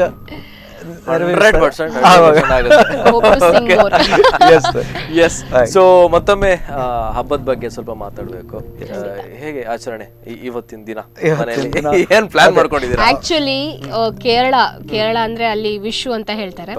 ಸೊ ಇವರು ಊರಿಗೆ ಆಲ್ಮೋಸ್ಟ್ ನಾವು ಫ್ರೀ ಇದ್ರೆ ಇವರು ಊರಿಗೆ ಹೋಗ್ತೀವಿ. ಅಲ್ಲಿ ಕೂಡ ತುಂಬಾ ಆಚರಣೆ ಇರುತ್ತೆ, ವಿಶು ಅಂತ. ಯುಗಾದಿಗೆ ಅಲ್ಲಿ ವಿಶು, ಬಿಸು ಪರ್ಬ ಅಂತ ನಾವು ಹೇಳ್ತೀವಿ. ಕೇರಳದಲ್ಲಿ ವಿಶು ಅಂತ ಹೇಳ್ತೀವಿ. ಸೊ ಅಲ್ಲಿ ಹೋಗ್ತೀವಿ. ಸೊ ಇವತ್ತು ಬರೋ ಕೇಳಿದ್ರು, ನಾವೇನ್ ಇದ್ರ ಪರವಾಗಿ 1 ವೀಕ್ ಬಿಟ್ಟು ಫ್ರೀ ಆದ್ಮೇಲೆ ಬರ್ತೀವಿ ಅಂತ. ಅಲ್ಲಿ ಹೋಗ್ಬೇಕಾದ್ರೆ ಹಿಂದಿನ ದಿವಸನೇ ಹೋಗ್ಬೇಕು, ರಾತ್ರಿ ಅದಕ್ಕೆ ಕೆಲವು ಕ್ರಮಗಳೆಲ್ಲ ಇದೆ. ಅಲ್ಲಿ ಆಚರಣೆ ಅಂತ ಹೇಳಿದ್ರೆ ವಿಶ್ವಿನ ಹಿಂದಿನ ದಿವಸ ನೈಟ್ ಕೂಡ ನೋಡ್ಲಿಕ್ಕಿದೆ. ರಾತ್ರಿ ಬೆಳಿಗ್ಗೆ 4 ಗಂಟೆಗೆ ಎದ್ದೇಳ್ಬೇಕು, ಕಣ್ಣು ಬಿಡ್ಲಿಕ್ಕೆ ಇಲ್ಲ. ಅಮ್ಮ ನಾವು ಒಬ್ಬೊಬ್ಬರನ್ನೇ ಕಣ್ಣು ಹೀಗೆ ಕೈ ಹಿಡಿದು ದೇವರ ಕೋಣೆಗೆ ಕರ್ಕೊಂಡು ಬರ್ತಾರೆ. ಅಲ್ಲಿ ಎಲ್ಲ ಈ ಕಣಿ ಅಂತ ಹೇಳಿ ಹೇಳ್ತಾರೆ. ಆ ಹೊಸ ಅಕ್ಕಿಯಿಂದ ಹಿಡಿದು ಈ ವರ್ಷ ಹೊಸತ್ತು ಏನೆಲ್ಲ ಆಗಿದೆ, ತರಕಾರಿ ಇರ್ಬೋದು, ಹಣ್ಣು ಇರ್ಬೋದು, ಮಾವಿನ ಹಣ್ಣು ಇರ್ಬೋದು, ಎಲ್ಲ ಇಟ್ಟಿರ್ತಾರೆ. ಹಣ್ಣುಗಳು ಮತ್ತೆ ಇದು ಎಂತ ಚಿನ್ನದಿಂದ ಹಿಡಿದು ನಾಣ್ಯಗಳಿಂದ ಎಲ್ಲ ಇಟ್ಟು ಅದನ್ನ ಮೊದಲಿಗೆ ನಾವು ನೋಡಿ, ಆ ದೇವರನ್ನ ನೋಡಿ ಅದನ್ನ ಮೊದಲು ನೋಡುದು ಅಂತೇಳಿ, ದೀಪ ನೋಡಿ, ಅದು ಒಂದು ಆಚರಣೆ. ಹೌದು, ಇವತ್ತು ಆಗಿದೆ, ಅದು 1 ವಾರ ಬಿಟ್ಟು ನಾವು ಆತರ ಪ್ರತಿ ವರ್ಷ ಆತರ. So great. ಅಂಡ್ ನಮ್ಮ ವೀಕ್ಷಕರಿಗೆ ಈ ಒಂದು ಯುಗಾದಿ ಹಬ್ಬದ ಪ್ರಯುಕ್ತವಾಗಿ ನಾವು ಒಂದು ಕಾರ್ಯಕ್ರಮವನ್ನು ಮಾಡಿದ್ದೇವೆ. ಸೊ ವೀಕ್ಷಕರಿಗೆ ವಿಶ್ ಮಾಡಬೇಕಾದ್ರೆ ನಿಮ್ಮ ಸೈಡ್ ನಿಂದ. ಎಸ್ ಸರ್, ಮೊದಲಿಗೆ ನಾವು ಈ ಸಂಗೀತ ಕ್ಷೇತ್ರದಲ್ಲಿ ಇಲ್ಲಿ ತನಕ ಬರಬೇಕು ಅಂತಾದ್ರೆ ತುಂಬಾನೇ ಮ್ಯೂಸಿಷಿಯನ್ಸ್ ಇರ್ಬೋದು, ಸಿಂಗರ್ಸ್ ಇರ್ಬೋದು, ಮ್ಯೂಸಿಕ್ ಡೈರೆಕ್ಟರ್ ಇರ್ಬೋದು, ನಮಗೆ ಸಿನಿಮಾ ಹಾಡು ಇದು ಹಿನ್ನೆಲೆ ಗಾಯಕರಾಗಿ ಹಾಡ್ಲಿಕ್ಕೆ ಅವಕಾಶ ಕೊಟ್ಟಂತ ಮ್ಯೂಸಿಕ್ ಡೈರೆಕ್ಟರ್ ಇರ್ಬೋದು, ಪ್ರೊಡ್ಯೂಸರ್ ಇರ್ಬೋದು, ಡೈರೆಕ್ಟರ್, ಎಲ್ಲರಿಗೂ ಅವಕಾಶ ಕೊಡ್ತಾ ಅವರಿಗೆಲ್ಲರಿಗೆ ಈ ಮೂಲಕ ಸ್ಪಂದನ ಟಿವಿ ವಾಹಿನಿಯ ಮೂಲಕ ಥ್ಯಾಂಕ್ಸ್ ಹೇಳಕ್ಕೆ ಇಷ್ಟಪಡ್ತೇವೆ. ಮತ್ತೆ ಎಲ್ಲರಿಗೂ ಧನ್ಯವಾದಗಳು, ನಮ್ಮ ಕಡೆಯಿಂದ ಹೃತ್ಪೂರ್ವಕ ಧನ್ಯವಾದಗಳನ್ನ ಮತ್ತೊಮ್ಮೆ ಎಲ್ಲಾ ಸ್ಪಂದನ ವಾಹಿನಿಯ ಎಲ್ಲ ವೀಕ್ಷಕರಿಗೂ, ಯಾರೆಲ್ಲ ತುಂಬಾ ಜನ ನೋಡ್ತಾ ಇದ್ದಾರೆ ಇವತ್ತು, ಎಲ್ಲರಿಗೂ ಯುಗಾದಿ ಹಬ್ಬದ ಹಾರ್ದಿಕ ಶುಭಾಶಯಗಳನ್ನ ಹೇಳಿ, ಹೊಸ ವರುಷ ಹೊಸ ಹರುಷವನ್ನ ಎಲ್ಲರ ಬಾಳಲ್ಲಿ ಹೊಸತನ ತರಲಿ, ಬದಲಾವಣೆ, ಒಳ್ಳೆಯ ಬದಲಾವಣೆಯನ್ನ ತರಲಿ, ಎಲ್ರಿಗೂ ಒಳ್ಳೇದಾಗ್ಲಿ ಅಂತ ಹೇಳಿ ಈ ಅವಕಾಶ ಸ್ಪಂದನ ಟಿವಿಯ ಪ್ರಸಾದ್ ತಂಡಕ್ಕೆ ನಿಮ್ಗೆಲ್ರಿಗೂ ನಮ್ಮ ಧನ್ಯವಾದ. Thank you so much. Okay, thank you so much ನಿಮ್ಗೆ. ಅಂಡ್ ಆಗ್ಲಿ, ಸೊ ಇದೇ ರೀತಿಯಾಗಿ ಮೇಲ್ ಬರ್ಬೇಕು, ನೀವು ಫೇಮಸ್ ಆಗ್ಬೇಕು, ಅಂಡ್ ತುಂಬಾ ಫಿಲ್ಮ್ಸಿಗೆ ಆಫರ್ಸ್ ಸಿಗ್ಲಿ ನಿಮ್ಗೆ ಸಿಂಗ್ ಮಾಡ್ಲಿಕ್ಕೆ. ಸೊ ಅದ್ರ ಜೊತೆಗೆ ನಿಮ್ಮ ಡ್ಯಾನ್ಸ್ ಅಂತೂ ಇರ್ಲೇಬೇಕು, ಖಂಡಿತ. Okay, and all the very best ನಿಮ್ಗೆ. ಅಂಡ್ ಮೇ ಬಿ ನಮ್ಮ ಒಂದು ಭಾಗ್ಯ, ನೀವು 2 ಜನ ಒಟ್ಟಿಗೆ ಬಂದಿದ್ದೀರಾ ಅಲ್ವಾ? ಓಕೆ, ಇದೇ ರೀತಿಯಾಗಿ ನೆಕ್ಸ್ಟ್ ಯಾವ್ದಾದ್ರು ಒಂದು ಪ್ರೋಗ್ರಾಮ್ಗೆ ನೀವು ಬರ್ಬೇಕು, ಯಾವಾಗ ಅಂತ ಗೊತ್ತಿಲ್ಲ, maybe special program. Okay, and all the very best. ತುಂಬಾ ಖುಷಿ ಆಯ್ತು, ಎಂಜಾಯ್ ಅಲ್ಲ ನಿಮ್ ಜೊತೆ ಕೂಡ ಮಾತಾಡಿ, ತುಂಬಾ ಖುಷಿ ಆಯ್ತು. ನಮ್ಮ ಎಕ್ಸ್ಪೀರಿಯನ್ಸ್ ಅನ್ನ, ಅನುಭವಗಳನ್ನ ಹಂಚಿಕೊಳ್ಳಿಕ್ಕೆ ಒಂದು ಅವಕಾಶ. Thank you. ಎಸ್, ಸೊ ವೀಕ್ಷಕರೇ, ತುಂಬಾ ಖುಷಿ ಆಯ್ತು ಮಾತಾಡಿ. ಪ್ರಕಾಶ್ ಅವರು ಅಂಡ್ ಅವರ ವೈಫ್ ಕೂಡ ಇದ್ರು, ಅಂಡ್ ಅವರೊಂದು ಲೈಫ್ ಜರ್ನಿ ಬಗ್ಗೆ ಹೇಳಿದರು. ಆ್ಯಂಡ್ ಆರ್ಟಿಸ್ಟ್ ಅಂತ ಹೇಳುವಾಗ ಸ್ವಲ್ಪ ಕಷ್ಟ ಇರುತ್ತೆ, ಅದನ್ನು ತೋರಿಸ್ಲಿಕ್ಕಾಗಲ್ಲ ಆಡಿಯನ್ಸ್ ಮುಂದೆ. ಅವರು ಒಂದು ಮಾತು ಹೇಳಿದರು, ಆಡಿಯನ್ಸ್ ಒಂದು ದೇವರು ನಮಗೆ ಅಂತ. ಅದು ಮೇಯ್ನಾಗಿ ಇಂಪಾರ್ಟೆಂಟ್ ಪಾಯಿಂಟೇ ಅದು. ಸೊ ಇದೇ ಹೊತ್ತಿನ ವಿಶೇಷ ಕಾರ್ಯಕ್ರಮ. ಸೊ ನೆಕ್ಸ್ಟ್ ಎಪಿಸೋಡ್ನಲ್ಲಿ ಇವರು ಗೆಸ್ಟ್ ಆಗಿ ಬರ್ತಾರೆ. ಯಾವ ಎಪಿಸೋಡ್ ಅಂತ ಗೊತ್ತಿಲ್ಲ. ಅಂಟಿಲ್ ದೆನ್ ಕೀಪ್ ವಾಚಿಂಗ್ ಸ್ಪಂದನ ಟಿವಿ. ಬಾಯ್.